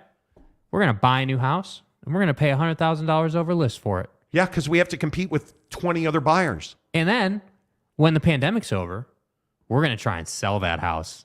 And we're going to try and sell it for $150,000 over market. But I think, like, you look at cars right now. When has the automotive industry ever been screwed into the ground like this? Well, what happened? The price of used units skyrocketed. Why is that? Well, supply chain, bro, and we can't make superconductors for the chipsets and stuff. Couldn't get parts to build new cars, right? Well, pandemic, nobody's working in a factory. No new inventory. Certified pre-owns. Let's rock and roll, baby. Yes. Let's put up car vending machines on every other block. Right? That's what happened. So the cost of cars went through the roof. And so people did the same thing with cars they did with houses, which is they paid way over what they knew it was worth. And now that they're underwater and they're struggling financially, they want to sell those cars and those houses. And what's happening? They can't sell them because they owe $600,000 on a house that's worth $450,000. Dude, I live in Daybreak. I bought my townhouse way under market. And equity's such a joke. Equity's an emergency fund, right? It's a slush fund. You get in trouble, refi your house. Cash out equity. Okay, great. But here's the thing. What good does your house being worth $500 when you owe $200? What good is that? Helps your credit, but does it feed your kids every day? No, it does not. Can you really leverage it for anything? Nah, not really, because if you refi and do a cash out, now you owe a $500,000 mortgage instead of a $300,000 mortgage. And your mortgage just went from, $2,000 a month to $5,000 a month. So is that really practical? You want to get a HELOC, a home equity line of credit? Do you know the interest rates on a HELOC right now? That's not really. Real estate and automotive have been core earners for generations, and they're dead in the water right now. Dead in the water right now. And it's going to unfortunately take some people to really suffer. Yeah. And I mean suffer. Yeah. For this to end. And I don't think people are willing to do it. I don't. Arlington Bear says Socks needs to be a member. Sock, you need to hit the join button. $1.99 a month or $9.99 a month. Let's do it. Let's do it. Riley O'Brien, what's up, y'all? Just dropping in with my first comment today, keeping it very lighthearted, just saying I love y'all. Eh, Monty? It's not what happened. Not what happened. Scammer Trolling says no politics, please. I agree. Mike Maples, corporate greed is opening up a $4 bag of chips and not even seeing it half full. It's so frustrating. We've had this conversation. Yeah, all the time, dude. All the time. Yep. Truck Stop Gumby, what's a new car? Exactly. Yeah.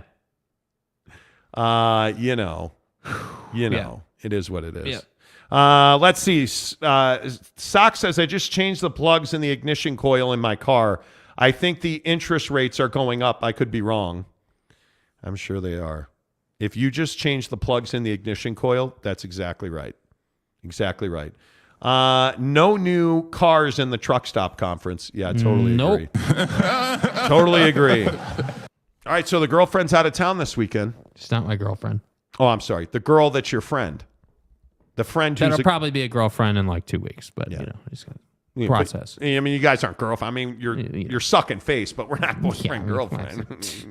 Come on. Because it's all... How long until you can say, hey, how do you do it? Are you like, okay, hey, Geraldine, can we have a serious conversation for a minute? Yes, you did. Yes, you did. Before you mount, the rocket ship, let me just real quick. My name's Zach, and I just want to tell you, I love you. You're fucking Cole Beasley. He called you Zach. Come on, dude. Casual. Hey, Geraldine, before we go... Come on, dude. Before we go SpaceX heavy... See what he did there, SpaceX. So, like... The rocket exploded. It flies up, and then it explodes. How heartbreaking was that? Yeah, well. And I'm sure they got maybe some good Buddy shouldn't be so focused on Twitter. Maybe he should go back to being SpaceX guy. guy. Please don't. Jackass. Please don't. Jackass. Okay, so how do you say to her you want to be boyfriend, girlfriend? Hey, Geraldine, I don't want you to be with any other guys. Or are you like, oh, hey, baby. Hey, Trixie, listen, I know I met you on the pole. Trixie. I know I met you on the pole. Like, what do you... What do you say? Are you like, hey, will you be my girlfriend? Or I'd like you to be my girlfriend. I'd like to be exclusive with you. I don't want you seeing other dudes. Yeah, it's not. I mean, you gotta use assumptive language. I mean, this is the key technique. Oh, assumptive language. Assumptive language, dude. You just you got to say something to the effect of like vaginas are for closers. That's right. Yeah, that's right. That's right. No, in all serious, I would just ask. I would say, hey, like I'd like you to be my girlfriend. What do you think? Do you give her a key to the house? No. Okay. I don't do keys to the house. You don't? No, I have a keypad under my house. Okay. Do you text her and ask her to be your girlfriend? No, of course not. Okay. That's in person. Before or after swapping of spit? After. After? Yeah. Really? Yeah. So you're going to spend 15 seconds trying to make babies, and then you're going to be like, outside. How about that? hey, let's go out in a, after. I just said. So you guys are going to make wild, passionate love. Yeah. And then you're going to be like, oh, I love you so much, Trudy. Oh, Trudy Dean, can you be my girlfriend? What if she says no? She won't. How do you know? Because she wouldn't be there if she didn't want to. Right. You want to? Yeah, So you think if you said to her right now today, hey, why don't you be my girlfriend? She'd say yes. Yes, I believe you that. do? Yes, I believe that. Yes. So you're just going to gameplay until... I'm not game playing. I'm following. I'm taking my time. Okay. Not so game what playing. base are you on right now? Like second. Okay. Was it a power alley double? Or was it a hit by a pitch and a wild pitch that got that was like you got hit by a pitch and you made it to first, then the pitcher threw a wild pitch so you advanced on a pass ball. It was a cement mixer slider right down the middle, and I piped that thing to the wall. Just didn't hit a home run. Did you just call her a cement mixer slider? Can you do something for me? I did not. No. Oh, I thought you said you piped her to the wall. Okay. No. Just checking. Here's a really good question I should have asked earlier.